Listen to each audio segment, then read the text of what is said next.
Is he working out? Wait until we can hear him just talking.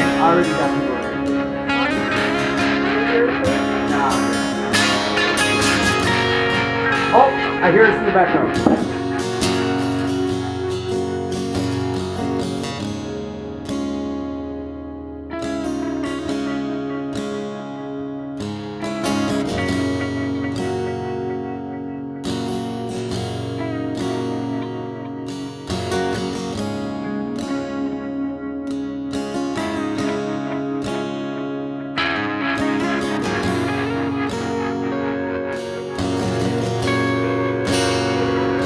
What? Hey everybody, welcome to 2218 Presents the Attitude Production. This is Pat and I'm chilling with my best friend.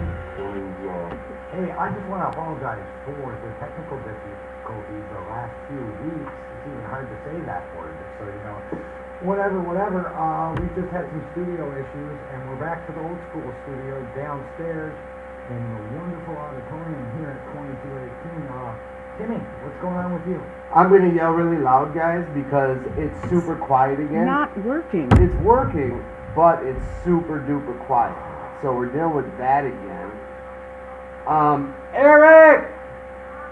Now you can hear me because I'm yelling. And I heard you say, it's not working, so your microphone is on. So No, audience, it's not. if you hear me, I'm we're just loud. Trying to get the kinks out. I think because her mic's on. Oh, hang on, something just happened.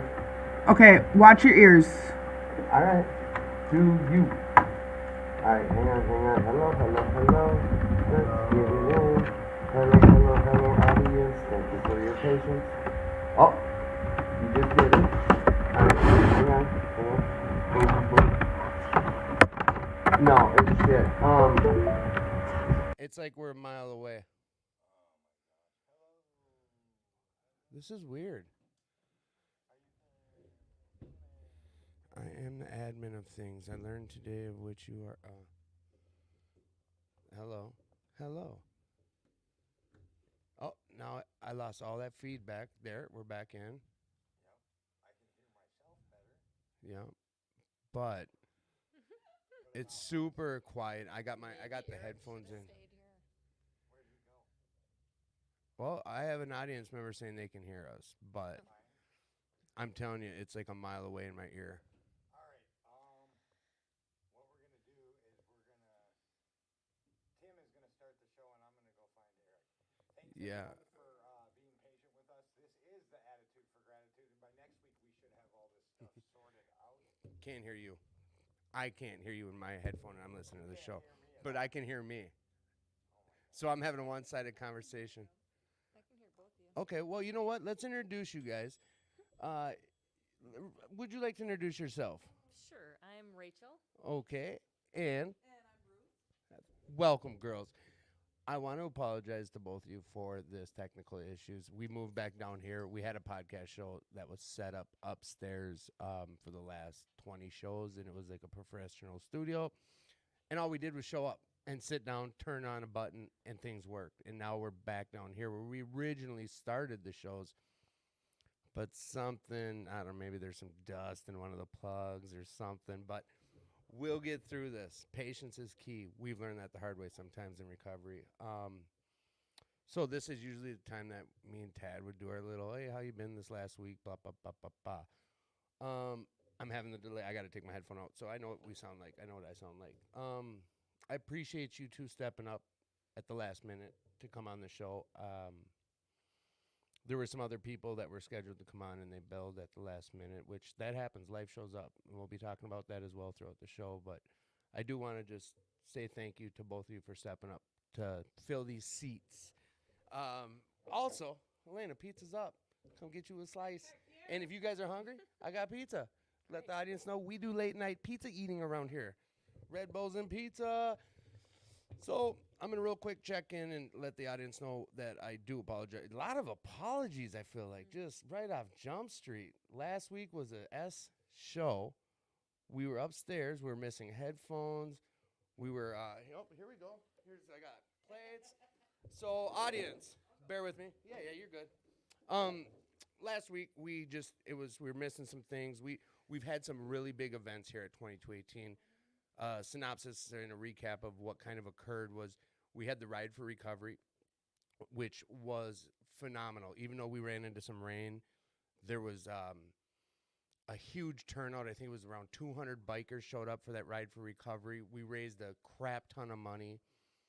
The Zoo Factor played some excellent music all day. Food, the silent auction. It was a blast. It was all it was cracked up to be. I'm so happy to be part of something like that in my recovery. And I suggest anyone who wasn't able to make it, do what you can to be here next year for it. It's an experience that I can only barely talk about. Go ahead. What's up? No, yeah, go ahead. You're good. We're just, you know what? We're just BSing around here. You don't even have to be quiet. You can say, Tim, where's this? Dakota for how many hours we spend together the first time We're going to talk about that here soon, too. So with that, I think we also had that Pride Recovery Okie when we had this show 2 weeks ago and people were coming up and down to be on the show. And that was a great show. Like, we want more shows like that moving forward. But from there moving forward throughout these last 2 weeks, there's just been a lot of activity here at the club. And I think we just had some other people. We had some other things occur where some equipment got moved. I'm still making excuses for why we weren't on last week. I'm explaining to the audience that whole song and dance. But I got to catch up with Elena for a good hour and a half and grill her about some things, which I'll make sure to air out all your business on air. Oh, I'm getting a death stare from her. I'm joking, Elena. We don't need to make excuses in recovery. Sometimes things happen, and we just have to make the best of them. See, that's coming from some wizardry. All right, so enough of the BS. Okay, the static is gone. Tim comes in clear at full volume on my phones. Well, thank you, Bridge. Thank you for everyone who's being patient with us. And like I said, it's almost like we're starting back from scratch. We're back down in our old roots, something familiar about it. So, girls, what do you want to talk about? I know you've been planning this for weeks.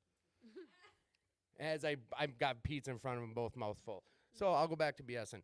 The one thing I do want to talk about here at 2218 is the Gratitude Cafe. Jane, tonight I had a plate waiting for me. It was $5. What I got was I think it was chicken a la king or turkey a la king. I think that's what it's called. But I got a homemade biscuit. I got vegetables, a little cup of some butter. For $5, you're getting some of the best food ever. It's great. So now that is every Friday, and we're going to expand that throughout the summer. That's the Gratitude Cafe. That's what I want to promote. And also, now I've got our other engineer down here, so things might happen. I'm going to put my headphone back in and get all goofy over this. Tad's back, too. Tad, you want to say something? I just want to see if I hear you this time. Hey, how's everyone doing? World famous Alamo cook. Continuously running that. Nah, I hear you through my microphone from a mile away. Huh? So, you know what, though? Oh. Now I got a weird static, real loud staticky. The audience is hearing a crazy static. Are they? Yeah.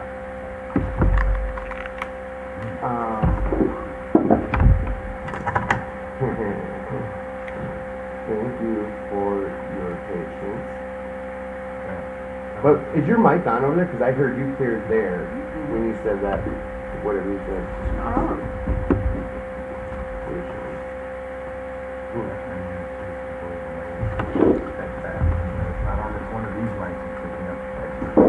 Yeah.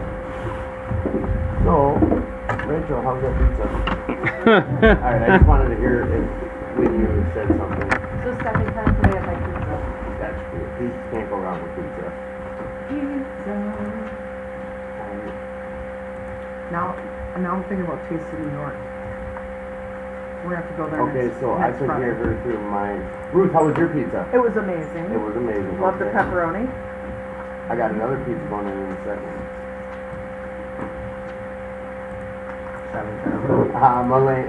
Melinda, I don't think it is. That was me on a conspiracy theory last week. She said it's sabotage.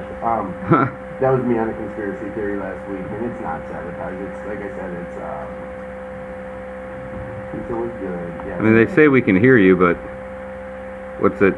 Through my, you know what? Here, give this to Eric. Throw that in your. I don't care. I don't know if It's your. did I turn it up? No, you can hear right, Eric, like through my headphones. That's what the audience is hearing, from my understanding. Now, Rachel, how was the pizza? It was great. Ruth, how was your pizza? Amazing. Tad, how is it? Then even that. All right, now I just did that kind of so we could all have a sound check, so Eric could hear through his headphones, which I was listening to. God, I'm just babbling. I mean, I can hear you. That's Our a good thing. first-time listeners like, who is this weirdo and why am I listening? Dude, I've known you for almost a year and I'm still thinking that, so. I guess, so don't feel bad. Yeah. I got an idea, Tim. Drink some Red Bull. Here we go. Oh, man, yeah, you know what? Mm. You should probably have coffee on. Why is it green? Maybe some of that caffeine candy, you know? I am drinking something called Dragon Fruit. Where's We the... talk about Jimmy Palooza, which I'm gonna be going to tomorrow. Is that a recovery event? It is. Jimmy Palooza, back to the basics, 2021, live music, speaker, volleyball, and more, July 9th through July 11th. 340 Fairground Street, Garden City, Minnesota. Have you ever been to this before? I haven't, but I was just in Garden City last weekend. Sweet. It's $40 for the weekend, and that's a weekend pass, or it's $15 a day. That is awesome. I got the NA logo up there, so this is an NA event. Jimmy, I believe, is looked at as one of the founders. I believe I'm talking from the hip. I should not say stuff like that unless I know for a fact. I do know that Pig is next weekend as well, up in Somerset. It's an NA event. Are we sounding better? Okay. Oh, my man, you guys were back in business. Eric. Hey, so everybody, we're live. Perfect. Eric, you're With amazing. 2218's Attitude for Gratitude. We're going to go ahead and restart the show. We thank you so much for being patient. Tim will re-announce those things such as Jimmy Palooza and Pig when as soon as our producer gets the date for Pig and the times right, or Tim looks them up. I just want to thank 2218 as always. If you want to donate, because this is the world's oldest club and they are letting us host this podcast for free. If you want to donate to help keep the doors open or becoming a pledging member, just see the 2218 Minneapolis Alamo Society's website, or there will be links below in the comments section.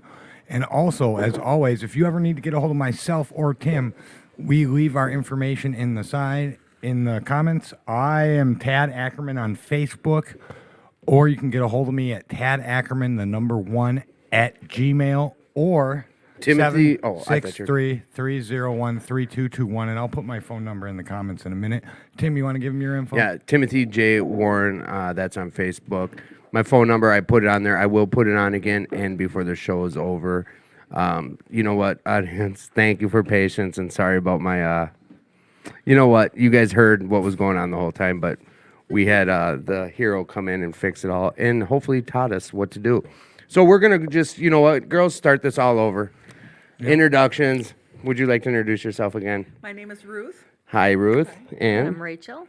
hi, Rachel. And we're going to have a great show today. Excellent. Do you have anything else you need to go over? Because I feel that with the technical delays, we should just chop it up. Let's just chop it up. Let's chop it Let's up. do it. Chop it up.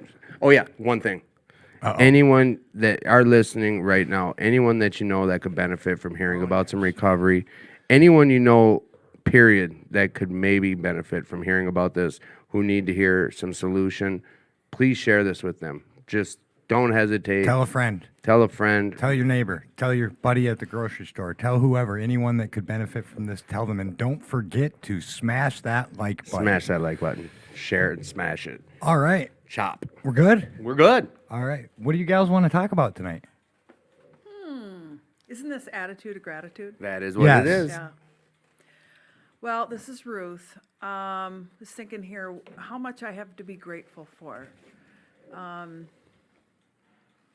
I was a nurse. Well, I was an addict before I became a nurse. But I was a nurse that was diverting opiates for my own use while I worked in a hospital, and lost my nursing license, and had a lot of consequences for that. And that was my lowest point in my active addiction, and that was the beginning of being really grateful in recovery. And I didn't know how to help myself. You know, I was a nurse helping you know, I knew how to help others and to order other patients around and stuff like that. But I didn't know how to help myself. So, yeah, that started my recovery. And Did you kind of to stop you for 1 second here? Is you're, if I got this right, is you were a nurse? There started being some personal use with things. Did you get into recovery before you had consequences, or was it after consequences that you got into recovery? it was after. Okay. Because when I was out, you know, on the streets and stuff, using meth and buying White Crosses and smoking copious amounts of marijuana. Right. For one And- second, could you yeah. just tell our listeners, because some of them are younger and they don't know what a White Cross is. Oh, it's just a speed pill. Speed, yeah. Yeah, It's meth in a pill. It's an Yeah. old school thing. yeah. Yeah, so, you know, I was doing all that, but then when I got sober for a while, but I thought I was healed. I didn't look at it as Was it on your as a- own? You just quit one? Yeah. Like, all right, I'm done. I got it. Works. Yeah. Whatever. Well, I was at work. Okay. I was at work, and during work, I met this guy. This is while I was married, by the way. Okay. I met this guy who gave me some attention. Okay.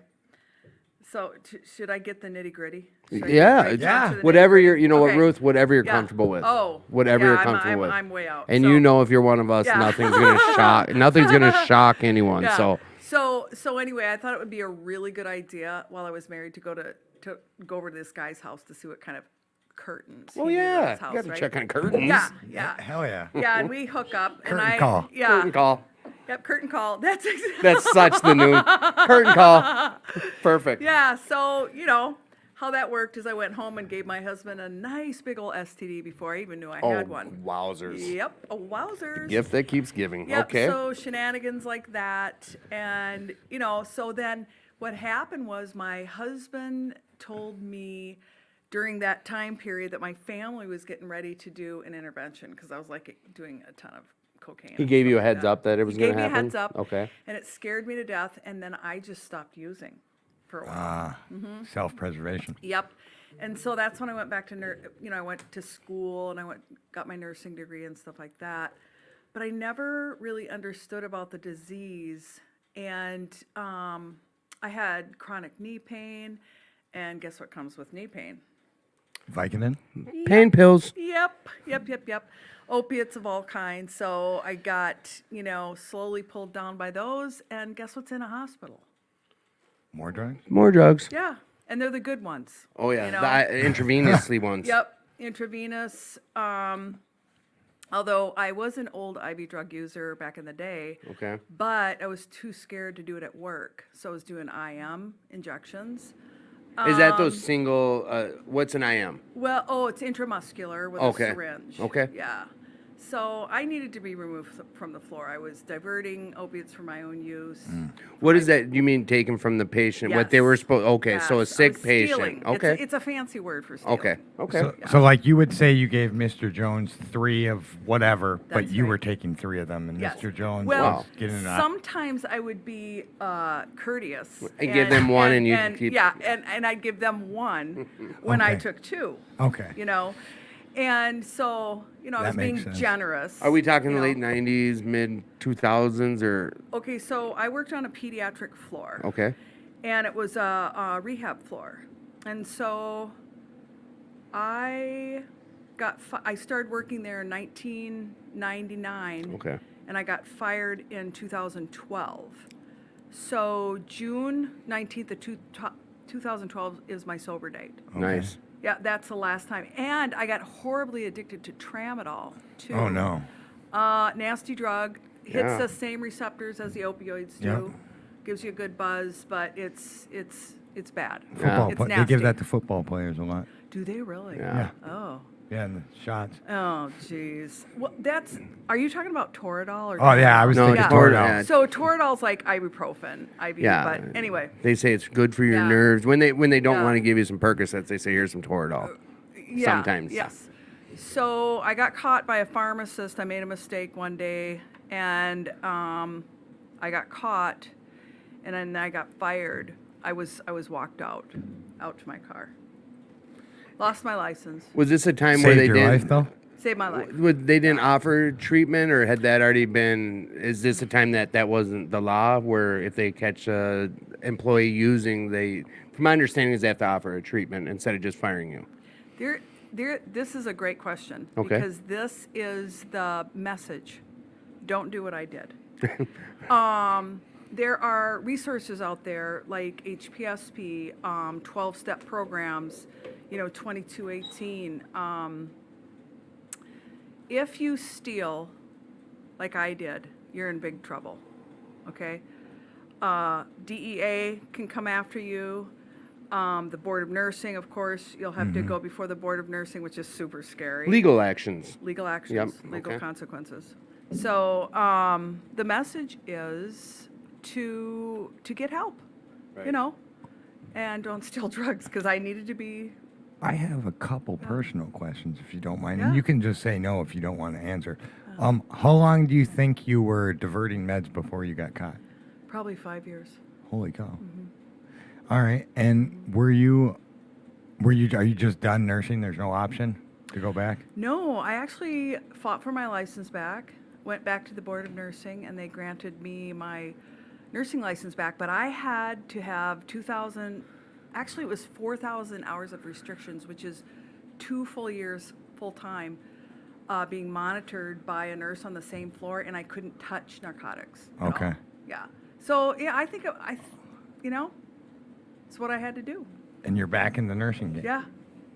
And you're deep in the recovery game too now. Yes. And I see you. I've seen you around. We. I don't know. We're not besties or anything, Yeah. but I've seen you around. You work with a lot of women. We can be besties now. We can. Yes. Yeah, I really love women in recovery. I learned how to have women friends. I just think it's awesome. Were you one of those people that didn't know how to have women friends before? Well, I had 4 brothers. Okay. Yeah, so That makes sense. I pretty much grew up fighting. So, but I had some woman friends, but I'm not really like the frilly type, or Right. go to the prom type, or you know what I mean. And it's different when you're in recovery. The bond Yeah. that we get with people from going through the same near death or hell, the bond that we get with people, it's a different thing. Like, Yeah. you know what? And it might not happen for the first year. For the first year, I was pretty lonely. I wasn't able to open myself up to people, and I had other stuff going on. Yeah. Super self-involved, and all I cared about was doing service work at this place. That was about it. Yeah. And I had some trauma, and now that I figured out, once I've been able to open myself up, some stupid people I know, I'm talking about Tim, have made me be vulnerable and talk about stuff. Yeah.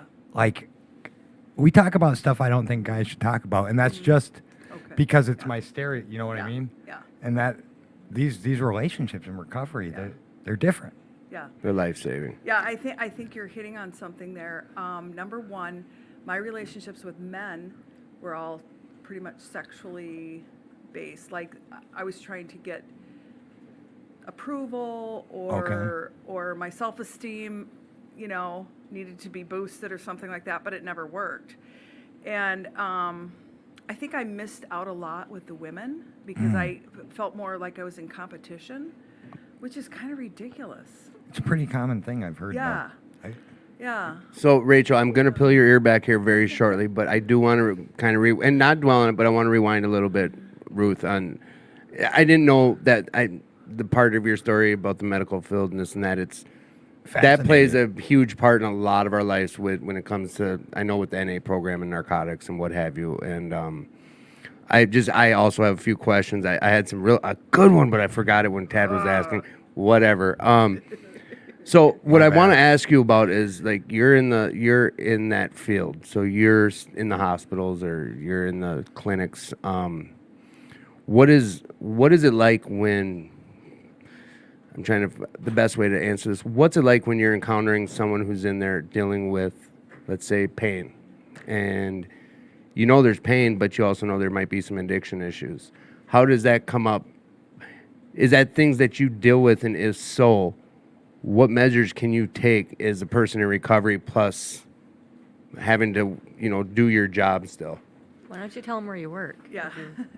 Well, Before I went back to work, there was a lot of thought about where I was going to work, what kind of floor I was going to work, what kind of medications I was going to be exposed to. Okay. And because I didn't know how I was going to react, like if I would hear a pill shake, like Right. a pill bottle shake or something like that, that would be like a trigger for me. Right. And so I just started applying for jobs because I just wanted any job in nursing. But God actually brought me to a CD treatment facility, so that's where I work. Oh, Nice. okay. I guess that could have been my first question. Then. Yep. That Yeah. could have avoided a lot of other questions. Well, but it was good because, you have to consider and you have to be thoughtful and mindful and prayerful. So you're at is that a recovery or Yeah, what? You it's work a- in? It's a 28-day treatment facility inpatient. Okay. Yeah. So you're helping. Yes. You're out there helping. What a I'm wonderful place for you to get your nursing back. I'm with my people every That- day. yeah. Yeah. It's awesome. That's Yeah. it is really cool. Yeah. I could relate when you said when you were gonna start working again, the pill shaking and Yes. cause I work at a bar. Oh. And when I started there, I just did food running. Before I went to go to security, they tiptoed me in because we didn't know. We joked. We don't know if we just throw him in when everyone's drunk and he's doing security if he's going to break out with 3 meth pipes and a bottle of Jack. And that was the joke because we didn't. Because all I had Yep. done for 2 years was Yep. recovery. So it was kind of a. Yep. And lo and behold, it's not a trigger. And now I have other people in recovery working with me, which it's crazy. I never thought I'd work in that environment. But I worked at Detox for a while, for 6 months. And it was really hard for me. Yeah. It was hard because it started taking everything. Well, this So next batch is my question to you would be, what do you do to take care of yourself? Because you have to see a lot of suffering addicts at work, Yeah. and that's your job. Yep. So when you go home, what do you do to take care of yourself so that you don't carry that with you? Well, I work out. So I cycle. I spend Oh. I spend probably 3 to 5 times a week. 13 to 16 miles each time. So that's one thing I do. I pray.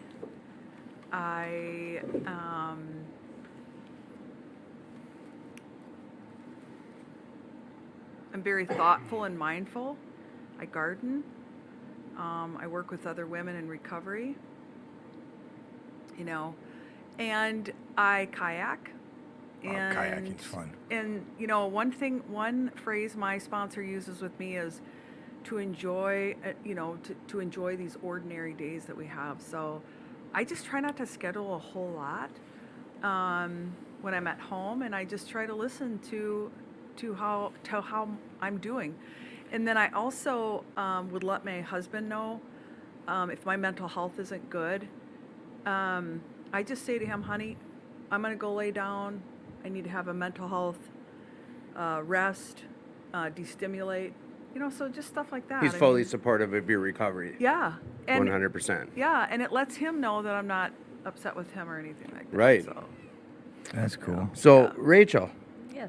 we're going to switch over to you for a sec. I have a quick question for you, and then I know that I asked you guys. I don't know if the audience heard before with all the hubbub going on, but thank you both for stepping up Yeah, last thank minute. You're welcome. People backed out, and at the end of the, let's see, at 8:05, I believe I said, hey, you guys want to be in the podcast? So they had 55 minutes to plan for this. So, and I did say bring some topics, what have you, but thank you both. Oh. Serious. Rachel, Yes. first thing I wanted to ask you was, is Ruth your first sponsor or the first person you asked to sponsor you? I'm saying during this time of recovery, and what led you to her, and why her? God. I'd say God led me to her.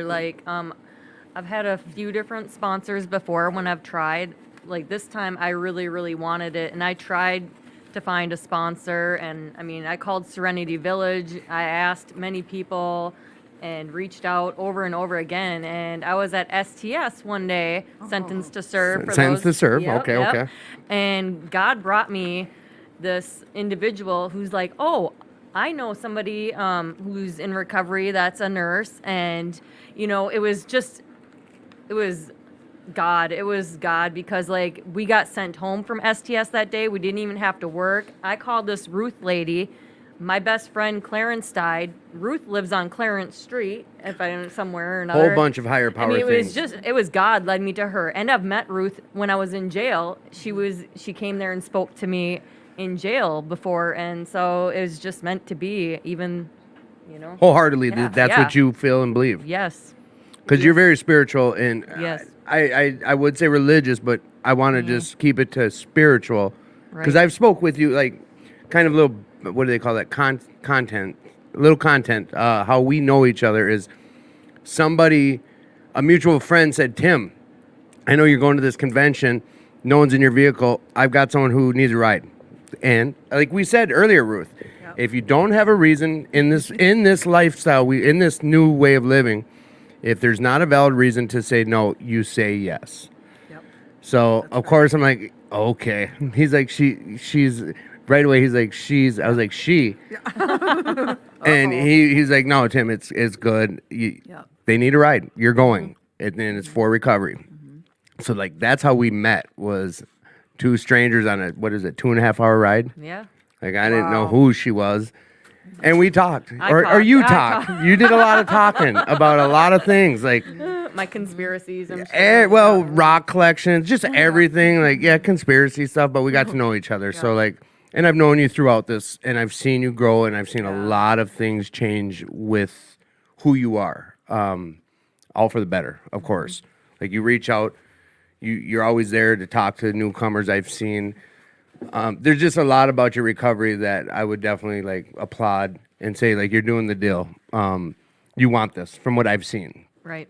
So with that, I'm done patting your back for now. I also wanted to ask about when I said religious or spiritual. I know there's a big difference there. For your recovery, like you brought up Serenity Village, I think, Yes. or. Where does that come into play with your recovery when it comes to churches or recovery, or just touch on that a little?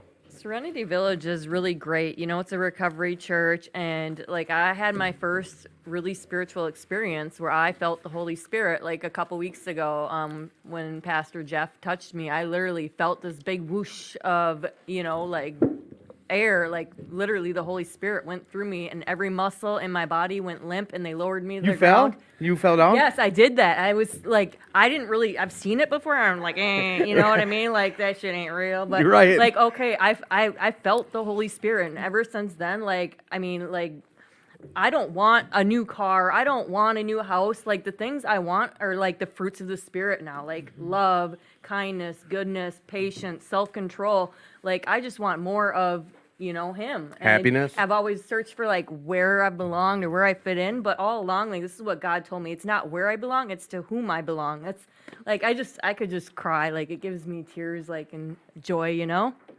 I don't Yeah, know. definitely. I'm a big nerd. No, you're happy. You're You're joyous. happy, which like, is cool. Yeah. Yeah, don't ever shy away from that. Yeah. There's no reason to. Yeah. Can I That's just say, how long ago was it that we met, Rachel? We went down. When was that 9 months convention? ago? 9 months? Something like Yeah. that. November, I think. Yeah, I that was. think it was in the winter. Yeah, it was a Fall. while ago. It was No. when we had that security meeting. Yeah, I think it was It was bu- November-ish. Yeah, it was before Christmas. But yeah, anyways, you have grown so much, That's what I was just. Yeah. and you I have agree. been through a lot, and like, I feel like you've done 2 or 3 years of growth in the 9 months. having known you 100%. personally, 100%. Not at all trying to be offensive. It was hard to Right. hold a conversation with you when you first came. It was. Right. You weren't here when we were talking about the car ride. Like, Oh yeah. I was like, all right, I'll interact with her on the way up, and then it ended up just like, Tim, I'm gonna But- listen. but I And w- for me to do that, But I for was me the to guy just you sit and vented listen- to, and I had to come with Oh, you yes. because you were scared to be alone He, with Rachel. he didn't ride back with me. Let's just say that. don't take that. We made Rob do it because Yeah. you were Rob's friend. Yeah, but Now I mean, you're our friend. Now yes. we know you. And that wasn't right of me because you know what? I judged. I did, and Okay. that was a lot of Oh, growth for yeah. me getting to know you. But it was an experience for me. But you to kept meeting coming you. back and you put Yes. in the work and it Yes. shows. It shows. Yeah. Yeah, Yeah. it was. It was a fun car ride. I can't. You know, that's to me the whole time I was looking at it like I'm bringing someone to a recovery weekend. and it was one of the first times I got to do something like that. So like you gave a bunch to my recovery that you probably don't realize what you did for me just to be with me. The whole thing, it's like these bigger pictures, it's sometimes hard to see unless you take a step back and let someone else explain it to you, or until it comes out of your own mouth. I sometimes learn things once I say it. Sometimes it's not always the best. So does that mean you learn a lot? You say a lot of things. I say a lot of shit. Let's keep it to that word. love you, Sometimes brother. it's I shit. love you, brother. Well, and that's the thing with this recovery thing. Like I've found connections in here that get me through because life shows up no matter what. No matter if I want it to show up or not, it's gonna show up, and sometimes it hurts. I mean, it hurts, and there's a lot you cannot do. Even though everyone around you might not be at the place you're at. Okay, I've learned this the hard way. For me, and I'm speaking for me, is just because I have recovery, just because I'm going to these meetings, I have to constantly remind myself that my surroundings, they're not where I'm at. They might be further. They might not even be in recovery. But life's going to show up, and We got to meet people where they're at, not where we're at, and exactly. it's hard to do. Yeah, Very. it is. It's hard. Very. So I remember being clean like a year, and I became a sober house manager, and I had responsibilities here. And I forgot that not everyone does 40 hours of service work a week. Not everyone's always around. And I'm getting sponsees, and I'm expecting them to do what I do. And someone pulled me aside, and they're like, "You're a unique individual, Tad. Not everyone's going to treat this like a job, and you can't expect what you expect out of yourself." Yeah. You know, and once you start meeting people where they're at, it's different. Yeah. And there's not, I don't know, because there was always a hostility with me and other people because I thought that they were personally attacking me, which that's not what most people are doing. It's just their perspective. And once, I don't know how I got over that other than the steps, and I can't explain it other than that. Well, and that's where a lot of that personal growth comes into play. Like you say, sometimes if someone's not where we're at with recovery, you either have to accept that. Well, you have to accept it. Otherwise, you can keep it moving. But sometimes, I guess I equate a lot of things with family, with situations where you just don't walk away from. So Right. You know, I know you guys do a lot of stuff in the recovery community. Yes. So I have a question. It's kind of a fun one. It's kind of an easier question. What's your favorite summertime recovery event? we're almost at a buzzer. That's like a buzzer beater question. But well, it's not a. I mean, it would have been, but 'cause it's easy, but it's tricky because there's so many. This is my first year, and so I don't really So have far. so far, yes, so far. First And of I'm many. looking forward to Pig coming up, but I don't really, I hear Pig's great. yeah, I don't really have a lot of experience yet. I'm more of a, I don't go to a lot of recovery events, Okay. but I do a lot of recovery work in the community. So I do service work, and I work, I convene meetings for this recovery site called In the Rooms. In the rooms. Yep, All right, I'm gonna put that on the it's a thread. global recovery site called In the Rooms. I convene a Nurses Helping Nurses meeting. That's so cool that you do that. Yep, and there's anywhere from 80 to 100 nurses every week. That's a recovery meeting called In the Rooms. Well, the site is called In the Rooms. Okay. Okay. Recovery site. Okay. It's a global network, and there's all sorts of type of meetings. There's NA, AA, I think Overeaters Anonymous, things like that. That's really cool. That's real cool. Side question, do you think doing the nurses, helping nurses has helped you a lot? Oh yeah, that's what keeps me plugged in. I just think that's so cool. yeah. If you can't tell, I'm excited. Like that real, like, so she was a nurse who did drugs, got caught doing drugs, got her nursing Yep. degree back, and now she's helping other Yes. nurses. So Yep. either helping her through what she went through, or trying to help them not right. go through what she went. That is That's so right. awesome. Yeah, I was standing on the intersection of Jackson and University, just getting fired from my job, thinking I have to find another nurse in recovery. All the nurses I found in the rooms were scared, Really? and I thought I don't want What, that they get outed or? They were afraid because it's very scary to be in that position and have to face the board of nursing and stuff like that. Oh. And I thought to myself, I don't want to be more scared. So Right. I didn't want to talk to him. So Do you see a lot of is that a how do I ask? Is there a lot that you've encountered when it comes to nurses? That is this an issue? Yeah. It is. 10%, just like the rest of the No shit. population. Yeah. Yep. Wow, I didn't know that. Yeah. Yeah. And I talk to nurses probably, 4 times a week, one-on-one on the phone. And so that's kind of what I do instead of going to a lot of events, although I'm open to it. Like, I'm open to going to events, and I have, but primarily that's what I do. Well, that fills your cup a lot of the times. What you're saying. Yeah. Heck yeah.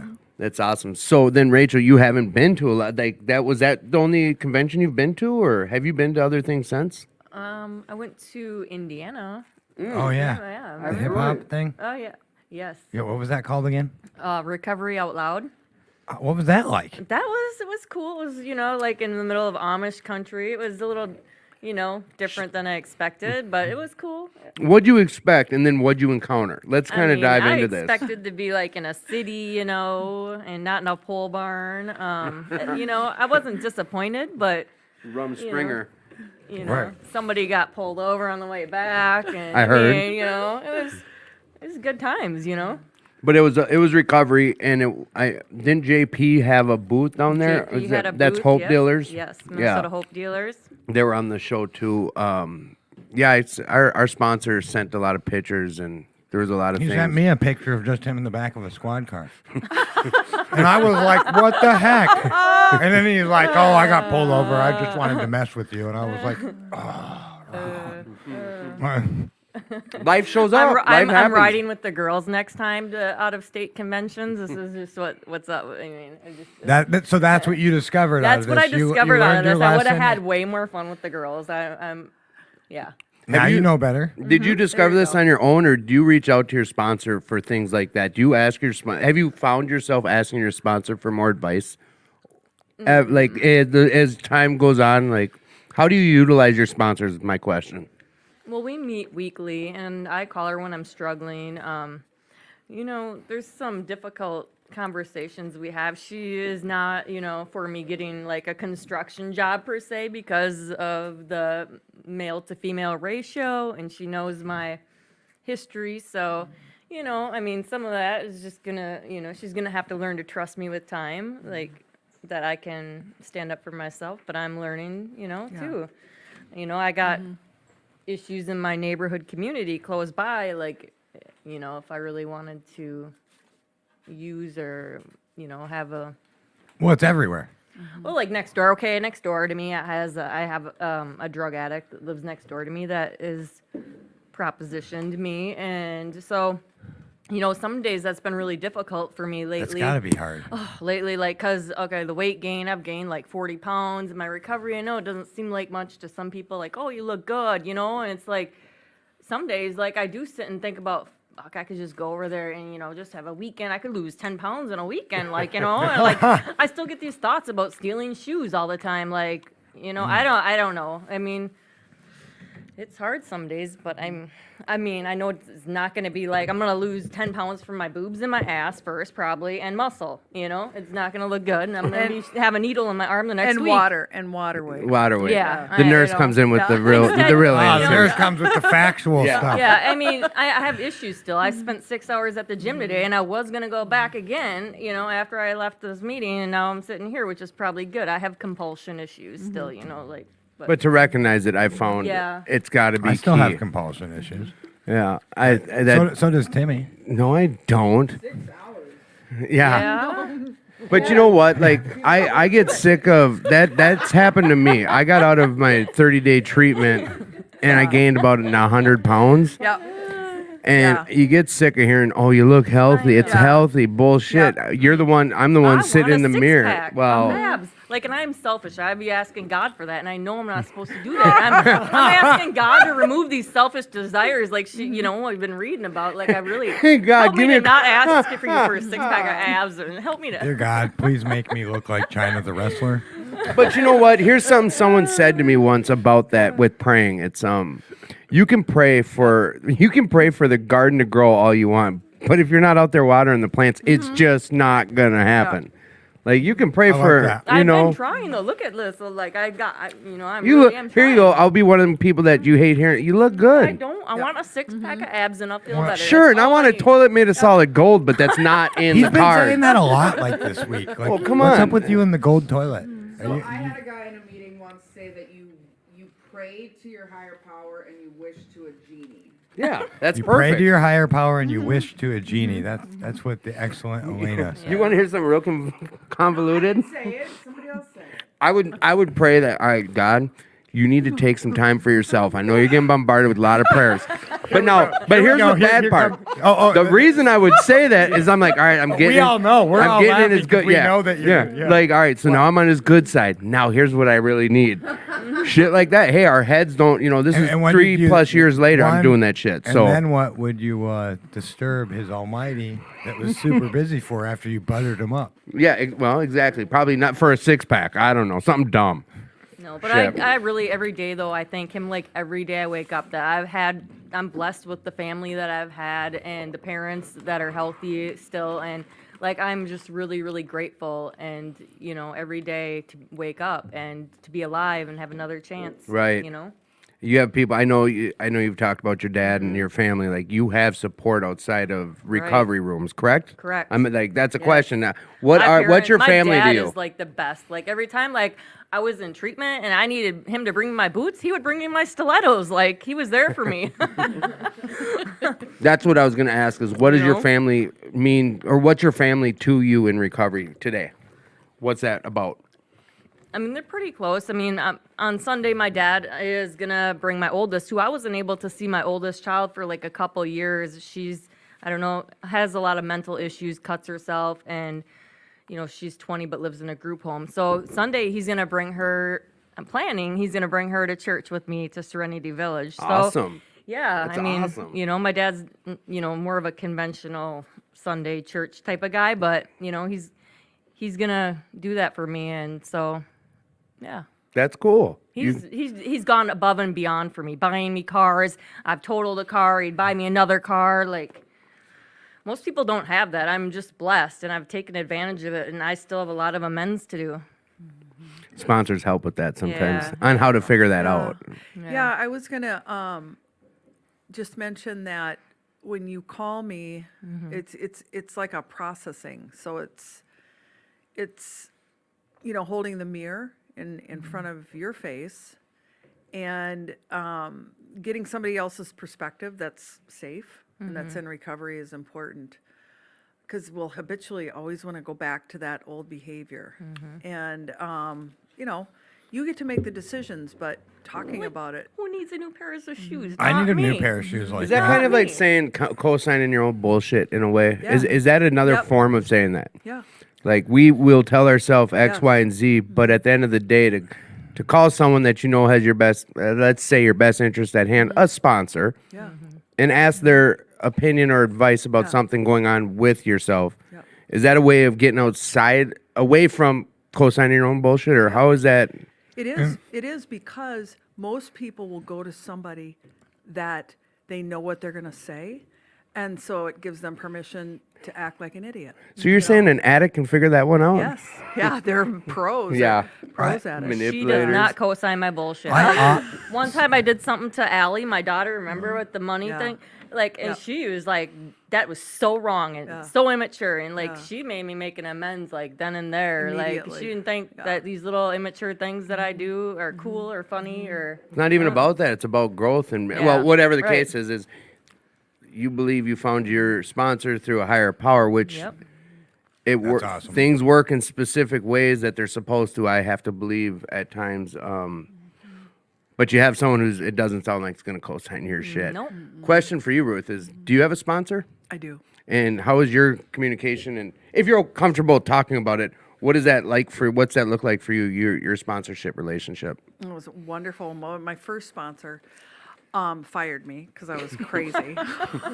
Early recovery That was crazy? like What? 9 years ago. I was like, Right. I can't work with you. Go find somebody else. Was it a nurse? If you don't mind. Okay. No. It Just was someone you met in the it rooms? was somebody I met in the rooms. You were 'cause- too awesome to handle. Oh huh? my gosh. I was like, I was like how you were describing Rachel in the car, like total projectile diarrhea of the mouth. Right. Yeah. And my second sponsor, she was an opiate addict like myself. And she started using my drug of choice for back pain. And that just, like, I couldn't handle that. So, but she was Just, awesome. kind of to slow down right then and there, what you're talking about. Would it be a? Because I've had whatever about me. I'll get to that. I promise. Was it a situation of her sharing with you about her addiction and that drug of choice that was not good for your recovery, or what do you mean about that not being good for you because you had the same addiction? Well, it was fine at first, but then she was having this chronic back pain, and she told me, Ruth, I'm going to have to go on opiates to control this pain. And she started taking them, and I don't know if it was like my brain was like super sick yet. If I was perceiving, Like a jealousy thing, or like a Well, envious, or what do you mean? it just I thought her personality had changed, but I Okay. didn't know if it was my perception or if it was actually true. But nonetheless, I wasn't comfortable in that relationship anymore. But I want to say this, I learned so much from my second sponsor. She was there for me, and she even taught me, if this relationship isn't working, you need to come to me face to face. And I was scared to death to do that, but I did it because she told me to do it. So I went face to face, no texting, no Right. phone call. And then we had kind of a heavy conversation, but it was good. Right. My third sponsor, we've been together for probably 7 years now. Nice. And she doesn't let me do the bullshit either. It's like, but she's just wonderful. She's so loving and kind. And, a couple weeks ago we went kayaking together. I go out to her house. She comes out to my house. So it's more than just a sponsor. It's a Yeah. friend as well. Yeah. Someone you hang out with. Yeah. Okay. So usually, like, I like doing a little smaller, events and stuff like that. But I remember one time I wanted to talk to her about expectations, and I was complaining to her about my husband because he wasn't doing enough housework. And this is just an Yeah, example. total recovery. Yeah. And I was getting ready to divorce him because he wasn't doing enough housework. I was just... Legitimately, like you're like this is gonna be over. He's Well, not Or cleaning. were you just gonna bring it to the table? We're getting divorced if you don't do some housework, fucker. No, but it was. I thought my thoughts were so stupid and ridiculous. I thought I need to go talk to my sponsor because I actually want to get a divorce because my husband's not carrying out the garbage. So is it a situation where you felt like, all right, these feelings I'm having, they can't Yeah. be right? Yeah. I got to talk to someone Totally. about it. Okay. Can we- Totally. Are you comfortable with us just going into how insane that is? Yeah. 'Cause I think Yeah. she- just to help Yeah, our viewers. well, so yeah, like yeah. Then you better open your so mic up he and join went this. Yeah. through all of what you did as a drug addict. Yeah. Yeah. Years and Yeah. years of your bullshit. That's right. That's and right. then he doesn't take out the trash. And you're like, fuck it, it's done. That's exactly it. And she. We're so crazy. I We're know. so crazy sometimes. Yeah, and she started mocking me, actually. She says, "Oh, look how wonderful you are, Ruth. You're carrying out the crap. Look at me. I'm carrying out the garbage." So you were the pleasant and good one for 5 minutes after him doing it for 10 or 15 years, and you're fucking pissed. But you had a sponsor that would that I've been kinda, there. Yeah. Yeah, and she started mocking me. And she says, "You know what, Ruth? You can get a divorce if you want, but either way, you're carrying out the damn garbage, and just shut the hell up." And Oh, it was good call, just, Spons. it was just one of those moments that was just so it's just hysterical.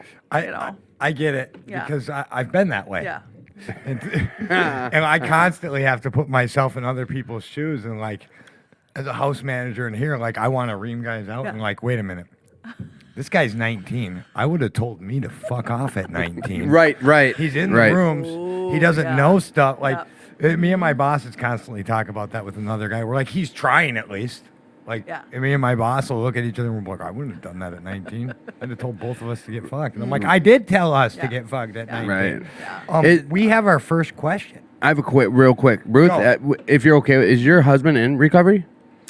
Well, he did go to Al-Anon for a while, but he's Okay. not. He's pretty much a norm. Okay. Yeah. And Al-Anon, just to explain to the audience, that is to basically help normies deal with us. Family members. Well, yeah. Family it members of doesn't have addicts to or be alcohol. normies. I know. I'm Yeah. just being a If, smart ass.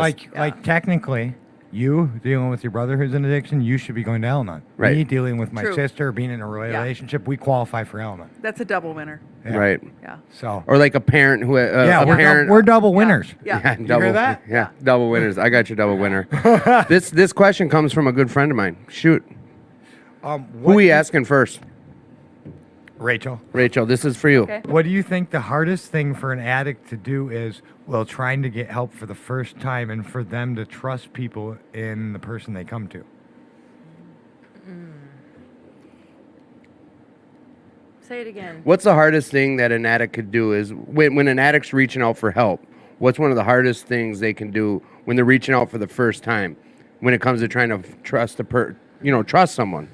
Like they've never asked for help or went to anybody and they're for the first time reaching out to someone in the whole, who do I trust? Like, Yeah. what's your suggestion on that? And never been to the rooms of recovery. Yeah. Find somebody the same sex, for one, and you're going to have to, like, trust them and let go of control and, like, truly surrender and follow their guidance and the steps. How's that? Anything else? Knock them Why down. not? Ruth? I think for starters is understand that when you go to recovery, it's like a whole nother language. It for me, when I went in the rooms, I thought it was so stupid. But I was so tired of being manipulative, of being controlled by this drug, and I was tired of throwing up. And so when I went in the rooms, it was like learning a foreign language. And I knew I had to stay there because it was either go back to using or I had to learn another way of life.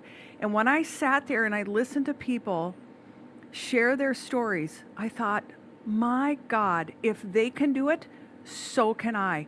I didn't have to know everything that first day. I just stayed in the rooms and kept going. Was there ever a point where you realized that you weren't unique? And once that, and maybe you always knew that, but I heard you say something about if they could do it, I could do it. Yes. My problem was getting to that point. Right. I was still I was worse than all Yep. of them. Like Yep. I was the one shooting we dope. all think we're terminally unique. Exactly, right. but what I'm That's getting right. at, and I know this could help someone listening, Yep. is getting to that point of realizing their story's not that special. Yep. Their story's not that different. Yep.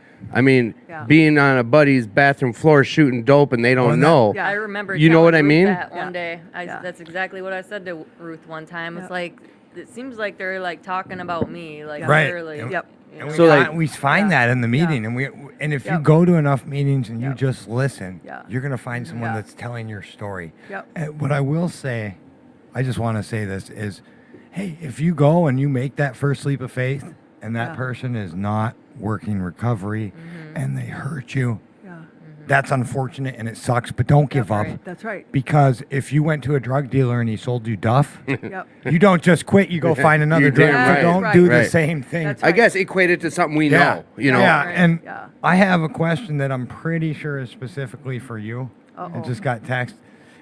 So after breaking my leg 5 weeks ago, how long do you think it's safe to stay on their pain meds that they're Oh. prescribing you? I have a really good answer. So I do know people in recovery that have been able to take opiates. But here's a really good clue that you're talking addict behavior. If you hear yourself saying, I'm going to finish this bottle and then I'll be done, I'm good. If I need to finish this bottle, then I'll be done, that's addict Oh, yeah. behavior. So Or you're looking That's forward good. to the time. I've heard other people say if you start looking forward to taking it, That's or, right. or manipulating, shortening Right. it by an hour, Right. chewing them, snorting, doing Yep. them little drug addict things. Yeah. I would also have somebody else involved in helping you, just like looking at the number of pills and be real structured in that.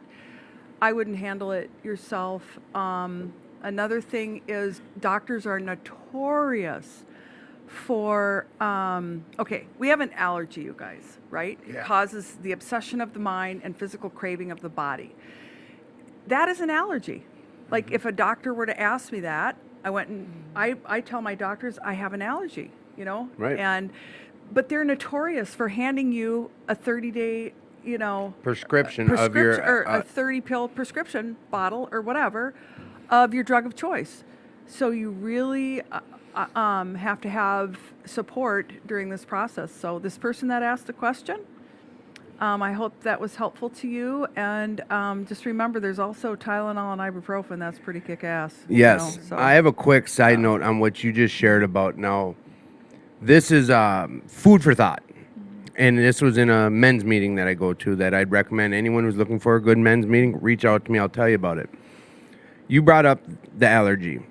Now, that's a great way of putting this disease is, we break out, the joke is in handcuffs, but we break out, with it's an allergy with these drugs. But the difference is, and this is where I brought up normies. What I mean is people that are considered normal, people that don't have this allergy. So those people are allergic to getting stung by bees. Here's the difference. And the food for thought. You see a bee coming, what do you do if you're allergic to it? You run. You fucking run. Right. You panic. You Now, take we know precautions we're because allergic you know to that you're- You know Percocets. that you're gonna Right. get. You see a bottle of Percocets, what do you do? I run when- to that Yeah, fucker. that's what I mean. Like that's Yeah. this. That's when people try to. For a long Oh time, I don't know where I felt about. Is this really a disease? Is this not a disease? To me, that's a disease. Yep. I knew what I was allergic to, and I ran to it. That's right. Now I'm allergic to bees, and I go the opposite way. Right. Nice. There's you know what I'm saying? There's a goofy I do. line there that it was tough pill for me to swallow, and I never had a problem swallowing pills. Yeah. I So- believe that. Well, I think one of the problems is the disease resides in our head. Right. And so we think we can believe everything that we think. We're And overthinkers. yeah. Of course. So that's problematic. No, and here's the another question I have for I guess both you, because I'm dealing with when it's someone that you care about who's going through it, or you're talking to someone who cares about someone who's going through it. I know my personal story, but also like I want other people's take on it. Is when it comes time to be done, quitting. Do you believe wholeheartedly the only line of success for that is if that person wants to be done, or if there's other ways? I think you have to want it because, like, I first entered into recovery like in 2006, and I thought this was like bullshit. I had to go to treatment and outpatient and some meetings, and I'm like, this isn't my problem. It's this asshole I was married to. It's the courts. It's everything else. And until I truly wanted my life to change and not die and not disappoint everybody, then like there was no hope until I admitted that I was powerless and I was the problem. Yeah. So it really had nothing to do with anyone else when it came Right, down to it. Right. I couldn't stop to save my kids' lives. Like, That's a strong statement. yeah. Yeah. Your kids' lives. Yep. I would just say this that I got two thoughts. One, I have seen just as many people who have not wanted to quit because they've been forced here for one, get clean and stay clean in long-term recovery as I have the people who have wanted to, and vice versa. And because I always wanted to quit for a while, except when I didn't, but I wanted to quit. The last 5 years I've been trying to get clean before I actually did it. And you know what? I wanted to do things my way. I wasn't willing to surrender to a different way. Right. Because I was too arrogant and thought that I was smart. I would even change little things in the steps in the big book. Right. And when I read them, like, because it didn't sound right. love Like there's it. a part where Yeah. it says persons instead of people. Yep. I would read that as people, just Yep. little things. And so I go over that stuff with my sponsees, and they're like, "But it's little." I'm like, everything It's little, taking your leads to will. something big, and Yep. you Right. start by Yeah. a white lie, Yep. and I go down Right. that rabbit hole, and I mean, sometimes people fake it till they make it. I did that before. I had my LPN license in 2006 and I lost it and I had to go in front of the board and finally did that in 2010, got my license back and got my RN. And then now I'm sitting here again with the suspended license and I knew that I needed a sponsor that was a fellow nurse and that's why I'm grateful for Ruth. Amazing. What's your thoughts on that, Ruth? That same question about being done when it comes to. Oh, I mean, Yeah. I guess we really can only speak from our own Yeah, experience. that's But right. on the other hand, That's right. I guess a collective from what you've seen too. in my experience, I just didn't get it. I didn't get recovery. It wasn't sinking in to my head until I got in trouble. So consequences. Yeah. That was kind of the key for you. Yeah. And what was really weird is I saw this big, huge wall of ego. Like my ego was so big and I didn't really, like I knew I was arrogant, but I became a real professional about how to fend people off and not talk about myself. problem. Yeah. And I had to get into a lot of trouble. And sometimes I think to myself, that doesn't seem very genuine, you know, because I'm getting better because I got in trouble. And I have to tell you, before I got my license back, I wasn't sure why I was getting sober. Like I wasn't real clear. Was I getting sober because I wanted something back? By the way, folks, you don't get anything back. All you have is what's in front of you and the day that you're in. So, but some wise soul told me that. I didn't know until I got my license back that I really wanted to be sober. And if I'm really honest, I would actually give up my nursing license because that doesn't identify who I am. My higher power, God, identifies who I am. And there's this phrase in recovery: be useful to others and be useful to God. And that's my motto. I still have to fend off my ego and my arrogance and you know, my traits, but they are better. But I was too afraid. I was too afraid to give up what I had to get sober because I looked at that fifth step that I can had. read it. Go ahead and read it. Admitted to God, to ourselves, and to another human being the exact nature of our wrongs. I remember listening to this guy that was saying one time in a meeting that he lost his job, and I thought, oh my God, I'm in so much trouble. I'd lose my license, my job. I was totally closeted in my drug use, and I couldn't do it. And I asked God one day, I said, I need help, I need help. And shortly after that, I got caught and fired. And I said, well, I didn't really mean that way, God, you know. So I also try to control Right. my higher power. So And we learned the hard way that's not how that works. it was the best day of my life, the best and the worst. And so I guess for me, I was a big scaredy cat. I was scared of consequences. I think to myself, you know, I can take a drug or a pill or a drink and change the way that I feel and create this fake existence, but I didn't have the courage to face life on life's terms. And my poor husband was sitting there facing life on life's terms while I was in fantasy land. Right. I took the cheap way out, and he was going through the shit. And so, yeah. The I'm ones re- that care about you, the That's ones right. that are around you, That's right. have to watch you go through that That's right. while you're taking the easy route. And Or is it yeah. really the easy route? Yeah. But so 13 years in the field at hospitals, you know, dulling out drug of choice. Yeah. In half that time taking that drug of choice so That's right. freely, like looking back at it all, I mean, and that puts you at where you're at today. Yeah. Like we've learned that our past doesn't define us, but that's who we are today. That's right. You know, I've learned that. I mean, I always have to. That's part of my boundaries with people is, you know, what happened yesterday isn't who I am today. That's right. I don't forget about the past. That's You know, right. we don't want to repeat it. I don't want to repeat it. And that's why I work so goddamn hard at it, you know, moving forward. But I believe, you know, and I guess this is a question for both of you again, is when we found you brought, and the reason I'm asking the question is you brought this up about, I don't know if that's what you meant, but giving up, like, nursing, and I don't think you equated it to, but like if you had to choose your recovery or your career, like that's a no-brainer, correct? Correct. Let's answer. I mean, Yeah. to us it's a no-brainer, Yep. but to someone listening, Right. like, Yep. Like for me too, like I'm still actively suspended from the board of nursing, and like sometimes my mind goes to like, well, what if I can't get a job as a nurse? Am I gonna still? Yeah, I've come to terms with like that could be a consequence that I might not be able to be a nurse again. And yes, I still do want to be sober, and I will find whatever it is God wants me to do, and I'm accepting that. right. Yeah. It'll come on its terms, and it'll come Right. what's supposed to.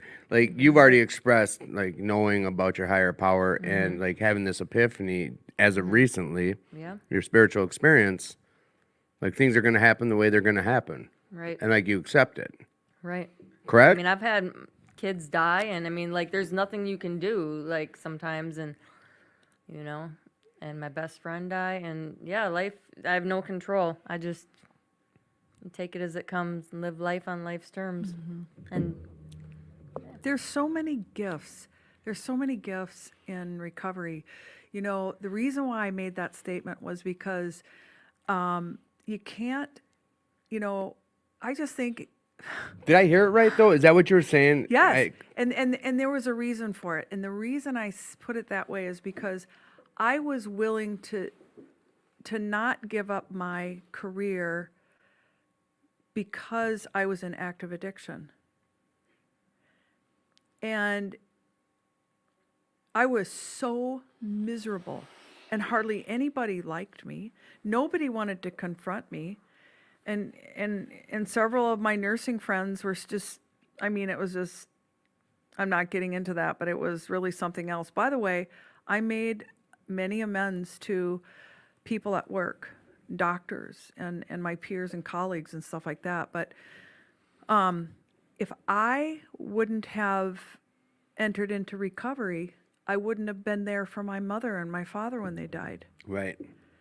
And The and gifts it- of recovery. It's all the gifts of recovery is to be available for people that need you. And now I'm in a position to help other nurses in recovery, which is one of my amends to, Like in a living amends almost. it's a living amends. And my mom who smoked a cigar, like one cigar in her whole entire life, I went and got cannabis for her because I knew that cannabis was good for anxiety. She was on Dilaudid, she had cancer, Okay, so she was on yeah. heavy meds.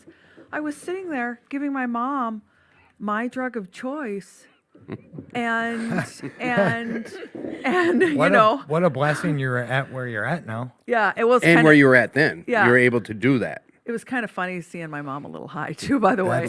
And Well, she'd the get pain was gone munchies. too, though. Yeah. But someone asked me for those meds, when my mom died, and I said, nope, I've broken the law enough. I'm not going to break the law.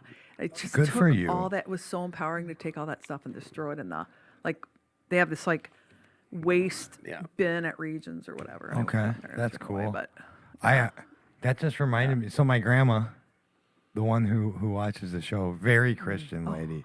She and I had a conversation. She's like, Tad, no, I'm bringing this to you. I'm being serious, but we're kind of joking. She's like, if I ever get terminal, you're in charge of finding me weed. I've decided that I'm gonna. She's like, oh, and I was like, I started laughing, and I'm like, so I think we would go through a doctor, and she's like, yeah, whatever. You're in charge of that. I know who to trust.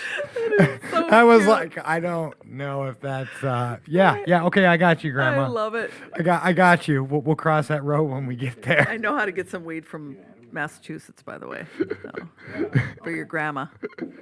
Well, you That know what? is so It's cute. that whole thing of like the gifts of recovery is I had a brother who passed a couple years ago from this disease, and a couple of his friends from out of town were here, and me and my mom and the two of them went out for dinner, and it's it sucks because we know we're gonna be talking about the loss and and my mom left, and I'm sitting there with my my brother was 2 years older than me, so these guys that were like older brothers to me for so long, and like they know about my recovery, and we're talking about things, and they brought it up, but I know this firsthand. Like one of these gifts was, you know, my brother passed, and this is no parent should ever have to bury their child. That's not the way this world was made. It's That's just right. not supposed to happen.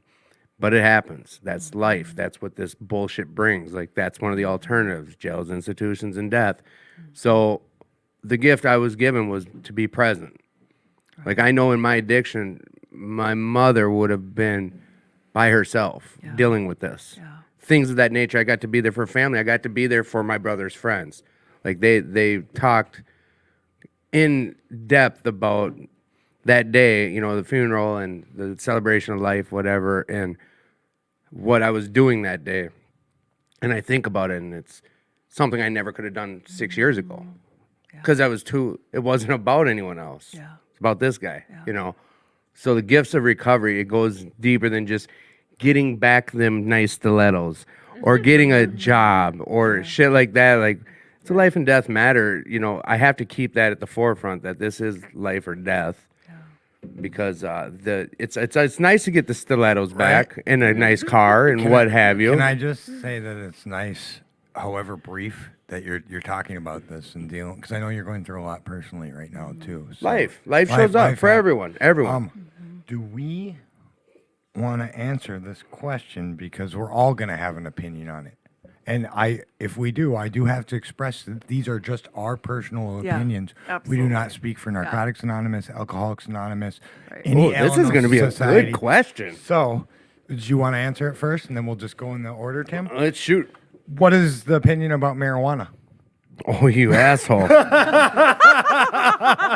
Well, there's layers to it. I mean, I went through, 34 surgeries because of getting MRSA in my wrist from a carpal tunnel surgery. So after the pain meds were exhausted, the doctors in Minnesota wanted me on the marijuana maintenance program.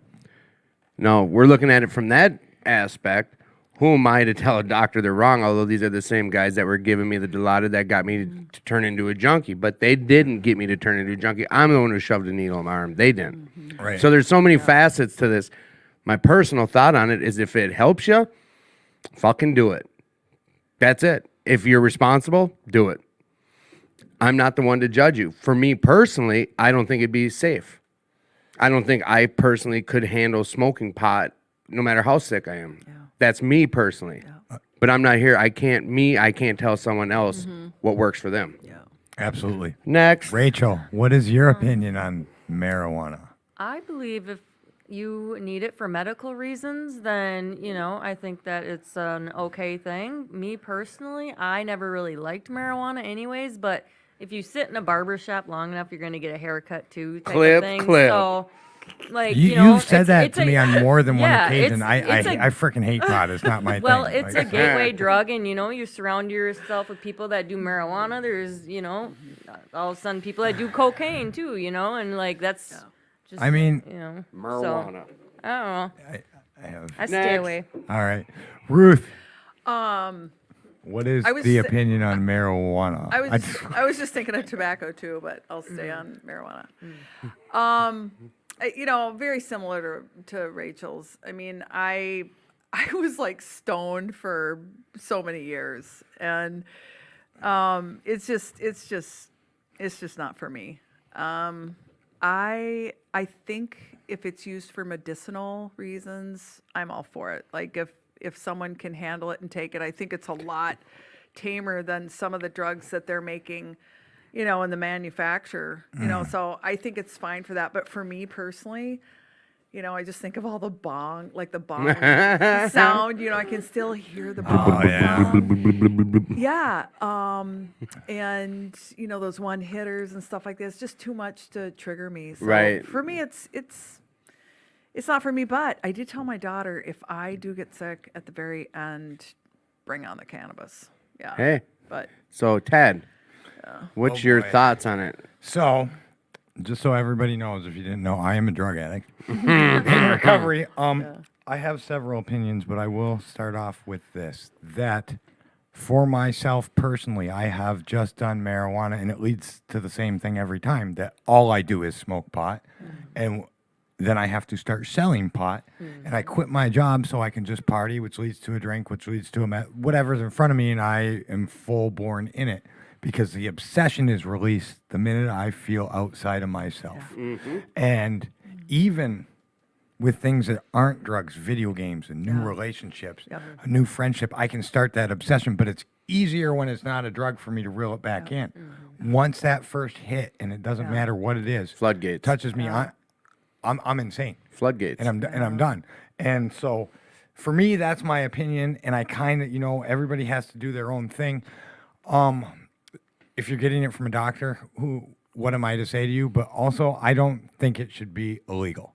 Hence, where if alcohol is not illegal, Yeah, well, and I don't think it will be either. That's and the same we're as Ruth seeing- was going to the tobacco thing. Right, right. And we're seeing the laws change, even tobacco-wise for things and marijuana-wise. And I don't know. I'm just of the thing where I see the rat race TED Talk thing. Like, when Right. you decriminalize drugs, the overdoses go down. But, we could take up a whole show Right. talking about We had a that. guest on who really was pushing that. Yeah, and so to each their own.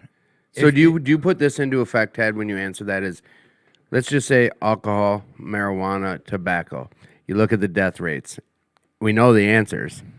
So tobacco is acceptable to do in recovery, so I do it, obviously. Okay. And so is caffeine. Like, we could go down that road too. But so I can't do something that takes over my mind and body, Yep. which marijuana Yeah. is, and it might start off harmless. It might Right. start off once a week. I doubt it. We have though, a but- mutual friend who talked about smoking CBD. Oh, yeah. And yeah. he was And all of smoking a it for sudden a he's- while, and he he started reached out, and someone said to him, "Well, are you smoking it for this reason or this reason?" And it was to get outside himself. Well, it's mood altering. Yep. That's getting outside of your the word you're getting out of reality. Yeah. You're escaping. That's not And that's not Yep. life that And we're living. anything Tad escapes from Tad, anything I use is bad. And I have to get back to dealing with life on life's terms. I Right. can't right. do that under the influence of drugs and alcohol. right. And it's even hard under the influence of people. Oh, yeah. Candy I like, video game. Like, for me, I struggle with that. So I have enough to deal with life So Right. happening Yeah. than adding drugs or alcohol. Plus, I'm a fucking nutball. Once I Well, do it. Ruth said it earlier. She was talking about, taking the easy way out, like to go smoke a joint and not have to Yep. deal with this bullshit. Yeah. You know? Right. That's the easy route. That's the easier, softer Maybe- way. Something magical happens to me until it's not magical when I Yeah. take pot. I don't give a fuck anymore. Right. And Right. but that's with anything, any drug I take. The first one, all of a sudden, instantly, no fucks given, Yep. and it doesn't usually end up well. Yeah. Jacob, a buddy of ours, has.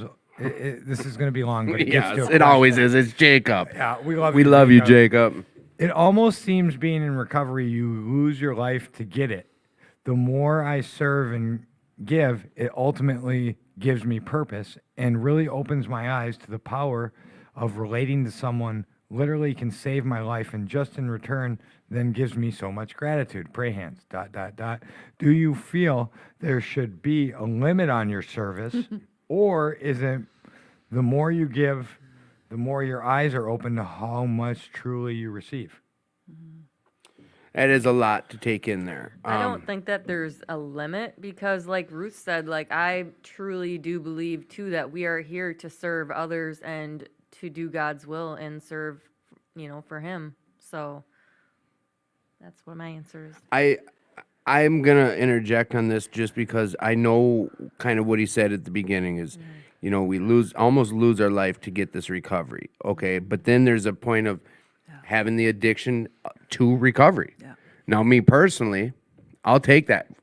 From the life I was living to knowing the result of the life I was living, I'll lose my life into recovery. I'm okay with that. It sounds pretty ignorant, but do you see what I'm saying? Like, I'm okay with them. At least the first 2 years of my recovery, that's what my life was. That's all my life was. That's Yeah. all, and it had to be that way. It had to be Two that way. full years, Yep. 7 days a week. Yep. I don't talk about that much, but it's because that's what Tim needed. Yep. I needed that because my addiction was 10 times that. Right. Every minute of the day, my addiction was that. So, what's your thoughts on that, Ruth? I remember this lady that asked me if I wanted to make coffee. And I thought, I'm not making coffee. I have way too much to deal with because I have my license. I'm a nurse, you know? Too important. It's just ridiculous. I'm right there with you, Tim. 2 full years, I went to a meeting every day, and the truth of the matter is I was so scared of myself and so scared of what I was going to do that I just went crazy in recovery. I just Dive in, dove in, but then at some point, this is what happened. You know that acronym HALT, hungry, angry, tired, lonely. What happened for me is I really started to find out who I was when I got sober. Yeah. And I found out that about my mental health. I found out about my anxiety, my depression, just my mental health status. So I think it's really important as you go along in recovery I went to treatment, I went to AA, I had a sponsor, I had therapists for a long time, quite a few years. Balance, balance, balance. If you are so tired, it's starting to affect you, and someone asks you to do service work, maybe you should go take a nap. Yeah. And some people in recovery say, every single thing you should say yes to. Well, No, Yeah. I said that. I always finish that other side of that statement Yeah. is you have to say yes unless you have a reason to say no. yeah, like You, tonight you can't was forget. a perfect Yeah, example. you can't forget that second half. Yeah, tonight was a perfect example. I've never been to 2218 before. It was just a Oh, great. welcome. Well, I'm a St. Paulian recovery girl, so I came over to the Minneapolis side, and then all of a sudden Tim is asking me to be on this podcast. I don't have anything to do except go to bed at 9:00. But You're hanging out until 11. Surprise. But the thing is that just having help with that, making sure you have a healthy dose. You guys, I know where I'm going to be on Thursday. I know all my recovery days. They're all planned, and my recovery is structured. When I was using, I was willy-nilly all over Right, the place. right. And I don't do willy-nilly. Sometimes I have some, downtime where I watch Judge Judy and The Voice. But My yeah. mom loves that show too. Yeah, a lot of recovery, but balance. I have a side question. Real quick, Jacob, that was a great question. That was a Yeah. great piece of advice and Good deal. information. Thank you. Sorry, Ted. Go I ahead. hope we answered. What do you want? Yeah, perfect. Do you think, and there's 3 of you in here that are or were nurses, so do you think being a nurse, do you think that you have more resources available and more knowledge than the regular Joe? Time Like to- me and hey, Tim. it's time to toot your own horn, Ruth. This is it. I'm just asking. Well, I'm just I guess I'm laughing at myself. But, the problem is I didn't know a damn thing about myself. Right. Okay. But I was real good at telling other people what to Well, do. once that dust clears lot of us and have that the in clouds, common. once the dust settles and the clouds clear, like Jacob had a good question about that. Like you start learning about yourself. Yeah. And I talk about this today. Like a few years in, is I'm still figuring out who I am. Yeah. I'm learning every day about who I am. Go ahead and work that question into what you're saying, though. So no, yeah, with the mental health, it's like, and that's just one aspect. But like, how did you brought up mental health? Yeah. And I know you've talked about it, Rachel. It's like, how do you start to like? Is that just a? No, I don't even want to answer and give answers. Is how do you approach that once you realize things are starting to clear up? Like I said, the dust is settling, And I the got clouds some are anxiety. clearing. I got some Yes, depression. and you got It's some real it's legitimate- legit now. Yeah, It's not yeah. postmortem or whatever. Yeah. that- And we're not That- self-medicating Yeah. it Yeah. away. Right. Like the booze always will get rid of that shit and you don't know about it for so many years or the Xanax or whatever you're taking. All of a sudden, shit, I don't think I'm supposed to be thinking this way. What do you do? How do you approach it? You practice talking about it. You Ah. tell somebody safe, and then you start vocalizing it. And what I don't want to do is I don't want to stigmatize myself anymore, and I won't do it. I take my meds Yeah. and I go to therapy, and Yeah. I still hear voices 9 months post, sober, and I still Mm-hmm. hear. But is it eased up though? conversations. It's eased up I since day don't one? feel like I'm being gang stalked, and I'm not paranoid, and like No, none of that no more. but Microchips in your eyes or You nothing? know what? Yeah. I forgot about that. Yeah, implants, hidden implants. I meant You know implants. what? But no, you know what? anything's Everyone's story is possible, valid. you know? I don't. Oh, totally. You know what, Rachel? What you have going on is valid. I've Yep. been stalked and harassed. I know. A lot of crazy stuff has happened to me. So I mean, like, I don't know. I just live one day at a time, and like, if they There you kill go. me, I don't really care. They So can't like hurt me. a good way of putting it is like you reach out to people you trust. You Right. take the I take my suggestions. meds. Yeah, you never stop taking doctor And prescribed meds. I lean on my faith because, like, I know that nothing outside of me can hurt me, like, if God doesn't want it to. So I like yeah. that. Mm. There you go. I do like that. A little sassy Malassie. I think, so I was talking with my therapist a couple weeks ago, and just for a quick backstory, she's been working with me since I was 3 months sober in New Way. It's the longest therapist I've had. And then when we took our little trip downtown and we got TikTok famous, I was on the phone with her, and she had to tell me that she was doing maternity leave. So she was gone for 6 months essentially because of her health. We're now, a month and a half ago, we're back to visiting every week. First therapist, I felt safe, and like my goal, and I was always pushing, was to try and deal with my trauma, but I would deflect and get angry when we would try and process through it while I was still in treatment. Now at 2.5 years clean, like I can calmly talk about my trauma, Yeah. and part of that is from doing what you said. I started talking about it, Practice. and I became vulnerable and put a bunch of my shit out Yep. on this show, and and I just no longer cared. Yep. And So like true. my mom got upset because I said something and was like, "Who did this and what?" And Right. I approached it differently Yeah. because normally I would have been Yeah. like, "Look, it happened to me. You Yeah. don't get to tell." But I didn't do that. I said, "Mom, what I need you to know that no matter when it happened and by who it wasn't your fault. Yep. And you're a good mom, and you did everything that you could have to raise me the best you could, and you did a good job. I'm sorry that I was a drug addict and I was a shit." But you did a good job. You constantly hear people telling you that I'm respectful towards women differently, and that's you. And I do this differently. That's you, Mom. You did a good job. Yeah. You're a really good mom. And then instantly she was like, "Oh wow, okay." So Well, and she's good. hearing Tad talk to her in a way that she's probably never Yeah, heard that's talk right. either. So you know what, Rachel? Like over Yeah. time, Yep. it's just time. Time Right. will Yep. usually heal, and you just stick to this path. Yep. Right. And I've noticed a big difference too. Yeah. I know I have. Huge. Yeah. From the I'm car, so yeah, proud from of that Rachel, car man. ride, yeah, you're someone different, Yeah. and for the better. Yeah. You're someone different for the better. It's better growth. You're one of those yeah. people that when you walk in the room, it warms my heart because I have Right, got thanks. I have got to see you grow Yep. and Yeah. like experience you, and it's like I almost tear up every time I see you because you have busted your It's ass true. off. You've Yeah. been That's through right. a lot, and Yeah. you're here, and you're Yeah. still doing the thing despite Right. all that. Yeah. Right. And I don't know. I'm so proud of you. Well, and that's that part of recovery, I think. Like Tad's talking about it. We go from this point of we have to do a lot of self care. Elena was real Yep. big about talking self care, and she's going to come on the show and talk some more about it eventually here. But self care is real huge. And hey, wipe that lost look off your face. But self care is huge in recovery. That's where we start with is self care. We need to get that growth going and get back to our health, like getting ourselves back together. It's not going to happen overnight, but Tad, he's talking about watching someone else's growth. Like, we get to do that eventually. We get to go to that point where we're watching someone else grow. That's right. You know, our own growth has gotten to a point where we can appreciate someone else's growth. That's right. That comes. It's a problem. Like, they talk about the freedom of active addiction in one of these fellowships, but there's a whole lot of other promises that come with this Yeah. thing. Oh my gosh. Recovery's And huge. Gifts of recovery. Yeah. I want to just say something, and then I kind of want the girls to react or share their thoughts.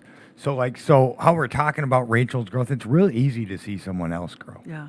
But it's really freaking hard to see yourself grow Yeah. and give yourself credit for most of us. So what are ways that we can identify, maybe just to help our newer listeners, that we're growing and changing, that we are doing good? What are ways that what do you use to do that?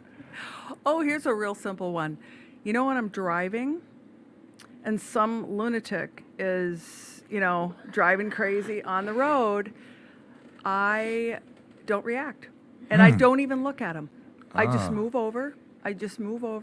So in the past, there's no way, because I was a road controller, You don't let it affect you one bit. Exactly. I don't even look at the person because, You don't give they're- them any power. No, because there's some satisfaction in just like looking at them, say, oh, I'm going to find out what that person looks like, you know? I don't even do that because I know that's a little bit of a dig. Right. And So, then you can't even go back and think about it because you really don't know because you didn't pay attention. That's cool. and so that's just one example. I've heard people share about their spiritual growth and where they're at with their spirituality in that time of recovery is they can tell by driving. Yep. A lot of people know, like, I'm getting irritated about the way others are driving, just pissed off for no reason, or I'm getting angry behind the wheel, like, something's going on. I need to change something with my spirituality or Yep. my, you know, I've seen that a lot. You're getting irritated for no damn reason. You're getting frustrated with the smallest little things happening. Yep. Something's got to change. You might be concussed. Might be concussed. I love the 50s. We're joking about that. I have a mild concussion and I've been real short. Ted ate I a got- bumper the I other got- day. Yeah, A car I hit heard me about on that. Wednesday. Yeah. So if you're that driver and you did a hit and run, I'm okay. Yeah. They're really concerned. Wow. I'm okay. The other guy that I pushed out of the way, he's okay too. Yeah, Ted We also hope that- saved a life. He ate a bullet for someone. Oh, and then I just got up and went right to work because I couldn't remember which boss to call if I was going to be late. So I just said screw it and went right into work. And they told What a me trooper. they told me I was a psychopath and that's not normal to get hit by a car, get up and I better go to work. But How long did they let you stay? half an hour because they didn't know. They didn't know, and I Once was they found out, Gonzo. yeah. And it still took 4 other drug addicts. That's probably just 4 your other normal, you know. Right, normal 4 other act. drug addicts to get me to go to the hospital. I had to talk to Tim, my buddy Chris, and then my sponsor, and then my other buddy Andrew, who was here, was like, "We're just gonna give you a ride because I know your house is before the hospital, and I'm betting that you're gonna go home." And I was like, "I'm betting you're right. 92% chance I get home, and I'm not going to." You managed a bitch about it the whole way through. Them doctor. But you know what? That's where you needed to be. You have to. and you guys were That's all part right. of self-care. My That's neck right. could have been That's broken, right. or I could have been That's internally. right. You're bleeding right. in my You're head. damn right. You could have I had. can't believe they ran. Yeah. Well, they were where did 4 it happen? cars back at a stopped light, and they pulled out to the wrong side of the road. Of course, they were going to run. They're Yeah, already they're already broken breaking the the law. law 3 times. Wow. And it was probably what, somewhere on like Blake Street in No. Park or something. Lake Street, right by where Kmart is, where you take the 18. Okay. So Yeah. be careful. It's Lake and torn up. Blaisdell, you know that Yep. corner. Well, and it's real. There's road construction and a lot of crazy yeah. over there. People are driving like You don't want to drive there at rush hour, and they were No. obviously in a hurry to get somewhere. yeah. Okay, I have another example. Good. Another example is I noticed that in secret, I would treat my husband like shit. So when I was in active addiction and acting like an asshole, he was my asshole. I always called him, "You're a fucking asshole," and then that would end the conversation. We can't Say that on there. Oh. He's fucking with you. Oh, whoops. That's the first time I heard you swear, so I He thought was I, messing with I'm not you. a big swearer, but I know you're not. mean, That's you know why. What I mean? So you would make your Yeah. husband you would You know- he would sacrifice it. He would be the sacrifice. Well, I just, I mean, it's just, I just wasn't a nice person, and I would, he didn't like it, but here's the thing. I think how you treat people in private, especially those that you love, and that's what I'm trying to get at is I know that I have spiritually grown because I won't do that to my husband now in secret. I treat him with respect and kindness and love. And sometimes I'm in a bad mood. I just say it, tell him I'm in Right. a bad mood. It has nothing to do with it. And if it does, we just try to have a conversation about it. It's like that whole doing esteemable acts when no one's watching. Yep. There's a saying that goes Yeah. with that about like when you're in front of people, but I'm Yeah. gonna blame Yep. it on the concussion. I can't remember it, but Yeah, it's when- that somewhere The the best foot being forward. Yes, yes. Yeah. but how you treat people and what you do behind closed doors when no Right. one's looking is who you really are. There's Yeah. something about Well, it. and we all know, like I always say we all know, but this is where it can come into mental health. Like I personally know when I was doing something wrong. I know if I'm putting something in my body for the wrong reason. I know deep down, I'm the one who knows. Yeah.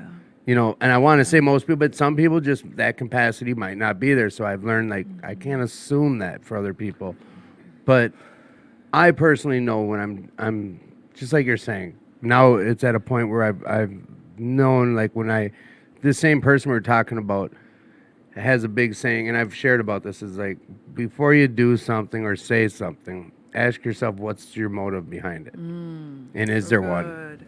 So, So good. And that's a tough thing to Yeah. keep asking myself because then it's a deep. It's pretty. It can go deep.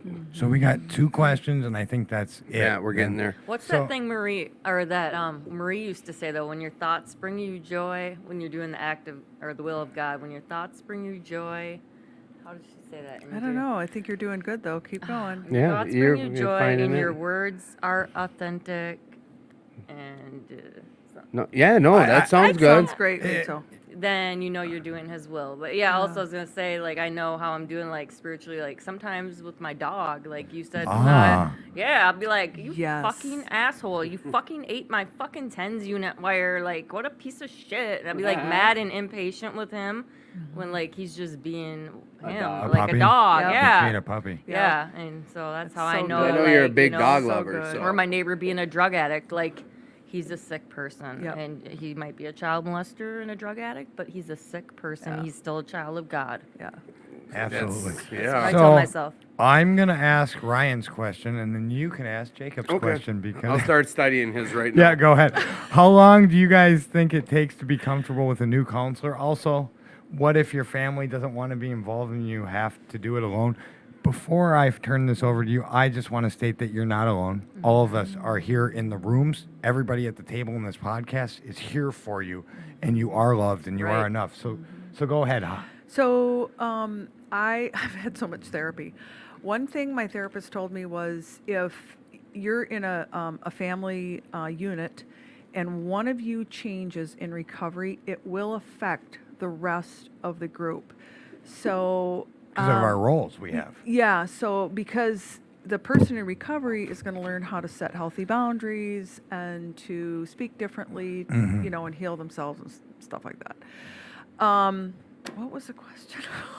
It's way past my bedtime. When you're all by yourself in recovery and you don't think you have your family support. Yeah, you know. Did I repeat that right? Yeah, that Yeah. works. That was the Yeah. second question. The first Well- question was how long do you have to be Oh. comfortable with a counselor, which varies for everyone. Well, Yeah. you know, I probably went to a couple therapists. I had one therapist that thought that I had that the devil was inside of me and that my disease was of the devil, and that just wasn't going to That work. sounds fun. Yeah, that wasn't going to work for me because it was like almost like I was counseling her and letting her you know. go to therapy and Yeah. you're about to get exercised. Yeah, I don't know. But it just, that didn't work for me. I just went and tried to find somebody else. There are therapists out there that do specialize in addiction medicine. Yep. You just have to, you know, Keep looking. keep Trying, looking and keep yeah. trying. I would Yeah. suggest you treat it like we treat meetings. A lot of us, if Yeah. you know, Yeah, yeah. try it 5 times Yep. before you Very judge. And good. if you're not comfortable with it, look, you got to keep in mind that don't keep pushing through if you're not comfortable That's with right. it. Right. And if a therapist right. tells you otherwise, they're not a good therapist. Yeah. Because there are hundreds of therapists out there, and I've been comfortable with one therapist my whole life. I found my therapist. And then it And- sucks when they quit. And I've had you know, that happen. You know, too. I went through 7 while she was gone and didn't find anyone that I was comfortable with, and I was trying to be open to it. Was, you know, so just keep looking out there. Tim, do you got this, Jacob? Yeah, I question? do. And I'm, Okay. you know what? I'm going to save. I'm going to paraphrase? yes, definitely. I'm going to precede a few things. Sorry, Jacob, we're running short on time. We love you. Bottom line, Jacob, is this: is you're doing probably the best thing you can as you're talking about it. You got to share. You reached out to your cousin. I'll enlighten everyone who doesn't know the question after I'm done talking directly to Jacob. Is from what I've learned is we talk about these things. Ruth has talked about it earlier in the show. Is you just talk about it, and I think you know that firsthand. Is we talk about it. When things are going on, we talk about it. Hopefully, we've got a network at this point. After 9 months of recovery, congratulations, is that you talk about it with people you trust. So Keep reaching out. You have people Yes, who reply. definitely. You talk to those people. They're And- good people. And some people have, some people question it when they're being told they're loved because they expect there to be another action behind those words. But sometimes it's just genuine that people do love you and think about you and care about you. But his question came down to, there were some suicidal thoughts, and it's happening almost monthly for a few nights at a time, but reached out, and it sounds like it kind of went away, but the monotony of the daily things, the He brushing wants to your know teeth, if it's normal to feel this way after Yeah. quitting. using Is- drugs for so many years. You mean suicidal? Yeah. I'm wondering if it's normal for recovering addicts to have days like that where they're just wanting to end it all and I'd say just Yeah. I'd say it's common because I I've can had think. I, if I'm being honest, I can't think of at least 75% of drug addicts I know we're not have used to have, this have had type of some, life. It's- not maybe even know, attempts, I but don't they know. think that. And for me, when I got sober, it went once I decided I didn't want to do drugs. The next thing was, oh fuck it, I should just kill myself because I'm not going to use drugs anymore. And like, I had to talk about that because that's not a Yeah. normal. It feels not Yeah. normal. Yeah. It's like, wait a minute. Yeah. I think for suicidal ideations or thoughts, I think a therapist would really be helpful.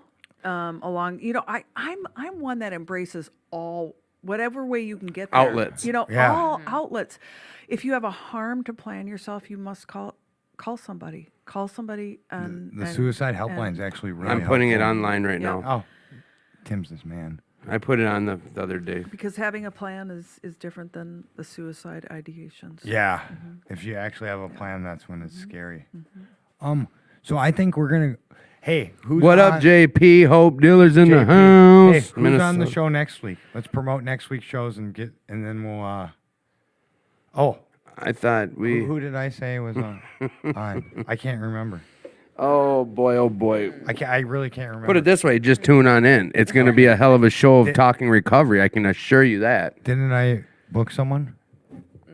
I'm not gonna confirm or deny that question Okay. right now I'm pretty sure I booked because someone. I didn't put it on my calendar, so I don't know. I'm not sure. I know that we had a few things. Oh yeah, we have one guest, and then we got to fill the rest of the show. Who's going to be on briefly? The president. Oh yes, and the I president confirmed of it. 2218. Scott. Scott yes, Larson I is confirmed going it. to be on the show for the first part of the show. He doesn't. He doesn't. We'll play it by ear. Yeah, we'll play it by ear. We're gonna have another guest. Yeah, he was supposed to be on in the earlier days of our podcast, but we were just having from Florida technical issues. Unfortunately, his wife will not be here because she's busy. Well, and by She's gonna be out then of maybe town. we could have it plugged in somehow. Yeah. Well, in the future. I don't Something. think- Anyways, we just got it where I just want to make sure the show gets running next week. So that being said, Tim, I would like you to start us off. What are you grateful for today? Well, boys and girls, patience is one of the key things I'm really grateful for, and of course, I'm always gonna let you guys know that I love my family and I'm grateful for them. They're there for me. They're my biggest cheerleaders and support, and I'm just grateful I have them. Like Rachel was saying, like I have a family that's there for me no matter how many times I've burnt them. They're there for me. I am really grateful for like understanding, compassion, patience, and forgiveness. From key words right there. I'm really grateful for those things. Tad, what are you grateful for this week? Oh, you wanted to get Right on me back right away to ya. before I could think. I'm grateful that I'm all right. I am grateful that despite being extremely stubborn and wanting to take my will back, that I have people in my life that care enough about me to know when to protect me from myself. And I have a lot of people like that, and I didn't have anybody when I came in these rooms. I have coworkers, I have friends like you, I have lots of people that and I've never had that. So I guess I'm saying I'm grateful, and I'm also apologizing that sometimes I can be a dick when you guys are trying to have my best interest, and it's not something I like to do, like going to the hospital. I hate doctors, so I'm grateful for that. Rachel, what is Rachel grateful for? I'm grateful for all of you guys, and I'm grateful for God, and I'm grateful for my family. I already said that, didn't I? I'm just really grateful for all of you. That's all I got right now. Turn your mic on. Ruth, what It are is you on. What no, I'm talking to the one to your left. What are you grateful for this week, Ruth? I'm so grateful for this opportunity. Wow, what a mind blower. Tim, my family is huge for me too. So grateful for my husband and my daughter, my brothers and my sister Naomi, and You can all my plug family. extended Go, family. yeah. Plug them. And just the big support system that I have too. Really grateful for my recovery and sobriety and for my higher power. Awesome sauce. Elena, whose mic was already on. It's on. Okay, well, tell us what you're grateful What you for. then. grateful for, Elena? Girl. I'm grateful that tomorrow is Saturday because I'm going to my meeting. Yeah. That was pretty cut and dry and easy. It is. Well, Hey. Saturday is my favorite day of the week. There you go. Nice. Absolutely. Tad, I have a quick question for you. Did we celebrate your 2 years? Did we recognize you for the 2 years? I know it was a little while back here, but I don't think we did. We briefly talked about it, and I just got out of doing the big thing like you all did, and it's already too late. So I'll No, catch it's you on the never- 2 years no, flip it's never side. too late. As executive producer, I'm gonna make this call. and that you don't it's want too me late. throwing that shit in your face, the whole executive producer, but you're gonna pull that card when you want I just tried. it. You tried. You're damn right. Congratulations. So Tad did celebrate 2 years, and the thing is like April. So I'm still trying to get out of it right now. So listen, we do that ride for recovery. I was trying to pump it up while we were having technical issues, and it was a great turnout. This is why I'm bringing it up. It was the 2218 ride for recovery that we've been advertising for Which was a months. success. It was a huge It success. did as good as it did last year, and and there was rain and the COVID, all that crap that Yeah. happened. It was a great success, good recovery.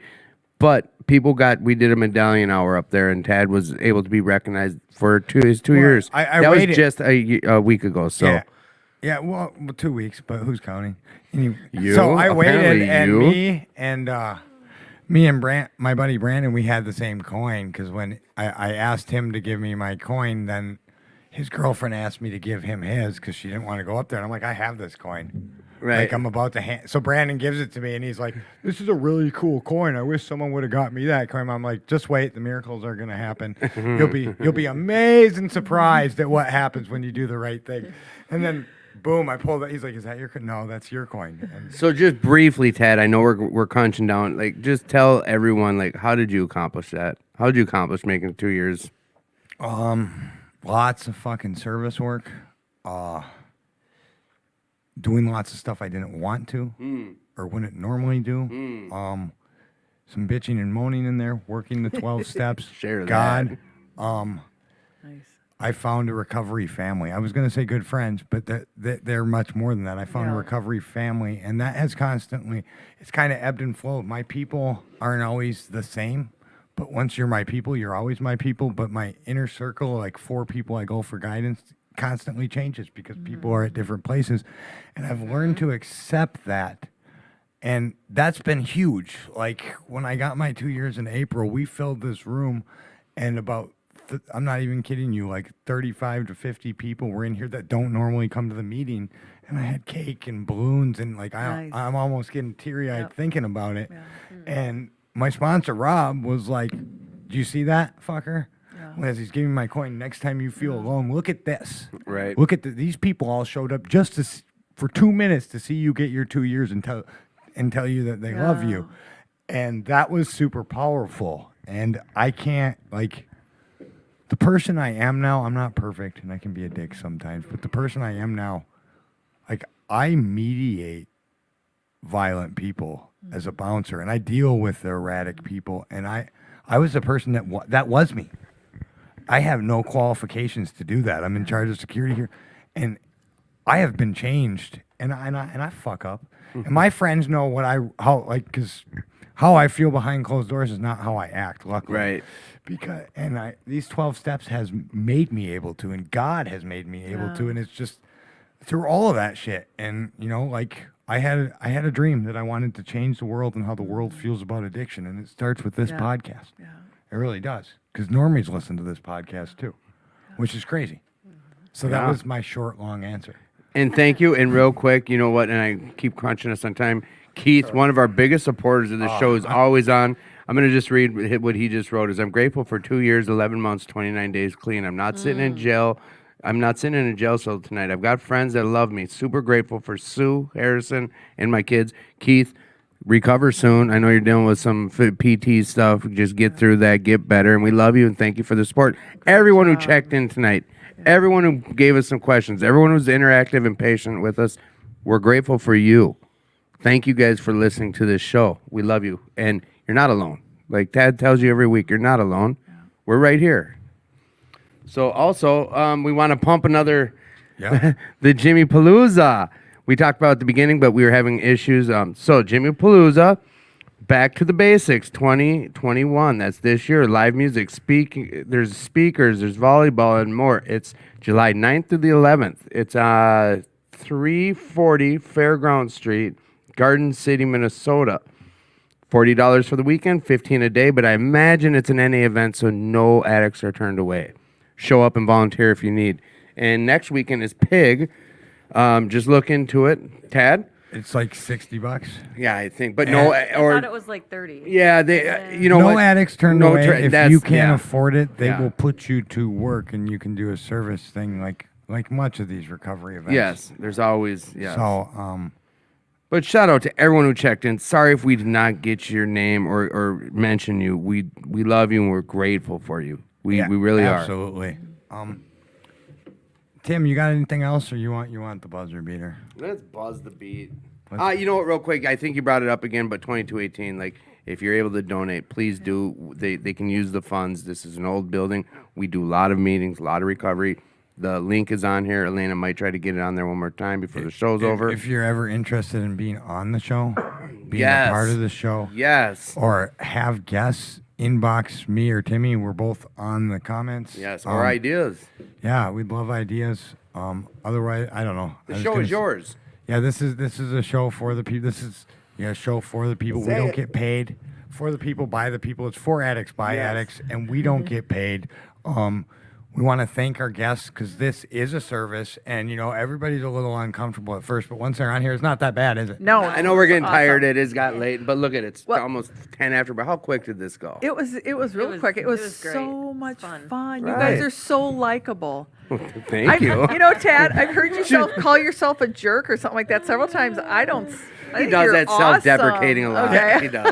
It's a comfort. You guys are- Yeah, it's comfortable. I think it's comfortable for him. Well, to- I It's used to be. very, very comfortable for me. At That's least. all we want. We just want Yeah. to come in here and BS. Like last week that happened with Elena. And Like we didn't have the Elena. show and we talked. Elena's so precious. I liked the show that you and Elena hosted. It was cool, and so I think She's Elena, gonna move into Yeah. as a frozen turd in a punch That's right. bowl. As a fellow nurse too. So I'm gonna do a really simple buzzer beater, and there's only What is a buzzer beater? So buzzer beater is a quick question at the interesting. end that you just answer your Okay. first instinct. And so I am going to just assume that I'm the only real big sports fan here. Yeah. So right now, and this is going to be a basketball one. Yep. Yeah, well, my It'll show, be my good. buzzer His beater. show. Hey, he is the executive producer. So, he could do this. Who is going to win the NBA Finals, the Milwaukee Bucks or the Phoenix Suns? Tim. The team that wins, yeah, the No. Bucks. I don't know, Bucks. Phoenix. Bucks? Phoenix? Phoenix. I I'm like- just saying Phoenix because, Phoenix? it's Phoenix. Okay, Well, that's not smart an ass. answer. That's smarty over there. So What, I'm what going do to you say think? Phoenix too because I got money on them. Cross addiction and all that stuff. But so if you go from me to here in this Yep. shape, those are all the cool people. Yep. Okay. Milwaukee people are. So right I've got a there. buzzer beater. No, I don't. I'm joking. Damn, I thought you were gonna have a good one. Oh, I just didn't want to step toes here. If there was one place, just one place that you could interject a meeting, where would it be? If you could make them have a meeting, where would it be? Las Vegas. No. Las Vegas. There you go. You, Ruth, up. Anywhere. Airplane, like anywhere. Anywhere though? I wasn't thinking like that. I was thinking, Anywhere. Moon. I got yours. You know me. Go, Tad. So I know what Rachel, if you would have said that, would have answered because I happen to know her in space would have been her answer. Yeah. So Really? I didn't Yeah. know you meant. Anywhere. Me? Yeah. I would like to have a meeting. You know what? Let's just go on the Sphinx, on top of the Sphinx, the head of the The Sphinx. Sphinx. Yeah, Hell yeah. a bunch of us, a bunch of my friends, and just somehow yeah. we're up on the Sphinx. I don't know how we got That's there, but cool. we're having a meeting. All right, Ruth, back to you. I just outdoors. Outdoors, perfect. Outdoors meetings. Elena, in a meeting anywhere. These days in the office at my work. Perfect. Timmy. And on a boat. On a boat. Well, fishing or Ooh, that's is that While optional? fishing. Okay. I have every time I go Any fishing. it's me. particular place that you've never fished in the world that you want to go to, or just any boat? It's fine. No, I've fished basically everywhere I've wanted, but yeah, in a boat while fishing, a meeting. Have you fished in Alaska yet? It's quite fun. I did that as a kid. You should try it. I'll get on that. You should. It's cool. Anyone who's listening, you're not alone. You're loved, okay? You are not alone. Yes, You're loved. that's true. we're gonna go ahead and get out of here, and we will be here same gratitude time, same gratitude location next week. From Tim, Elena, and our guests here, we want to wish you a very happy week. Be safe, be kind to each other, and like Tim said, you're not alone and you That's are right. loved. That's right. Rah rah. That's right. End us up, babe. Take us home.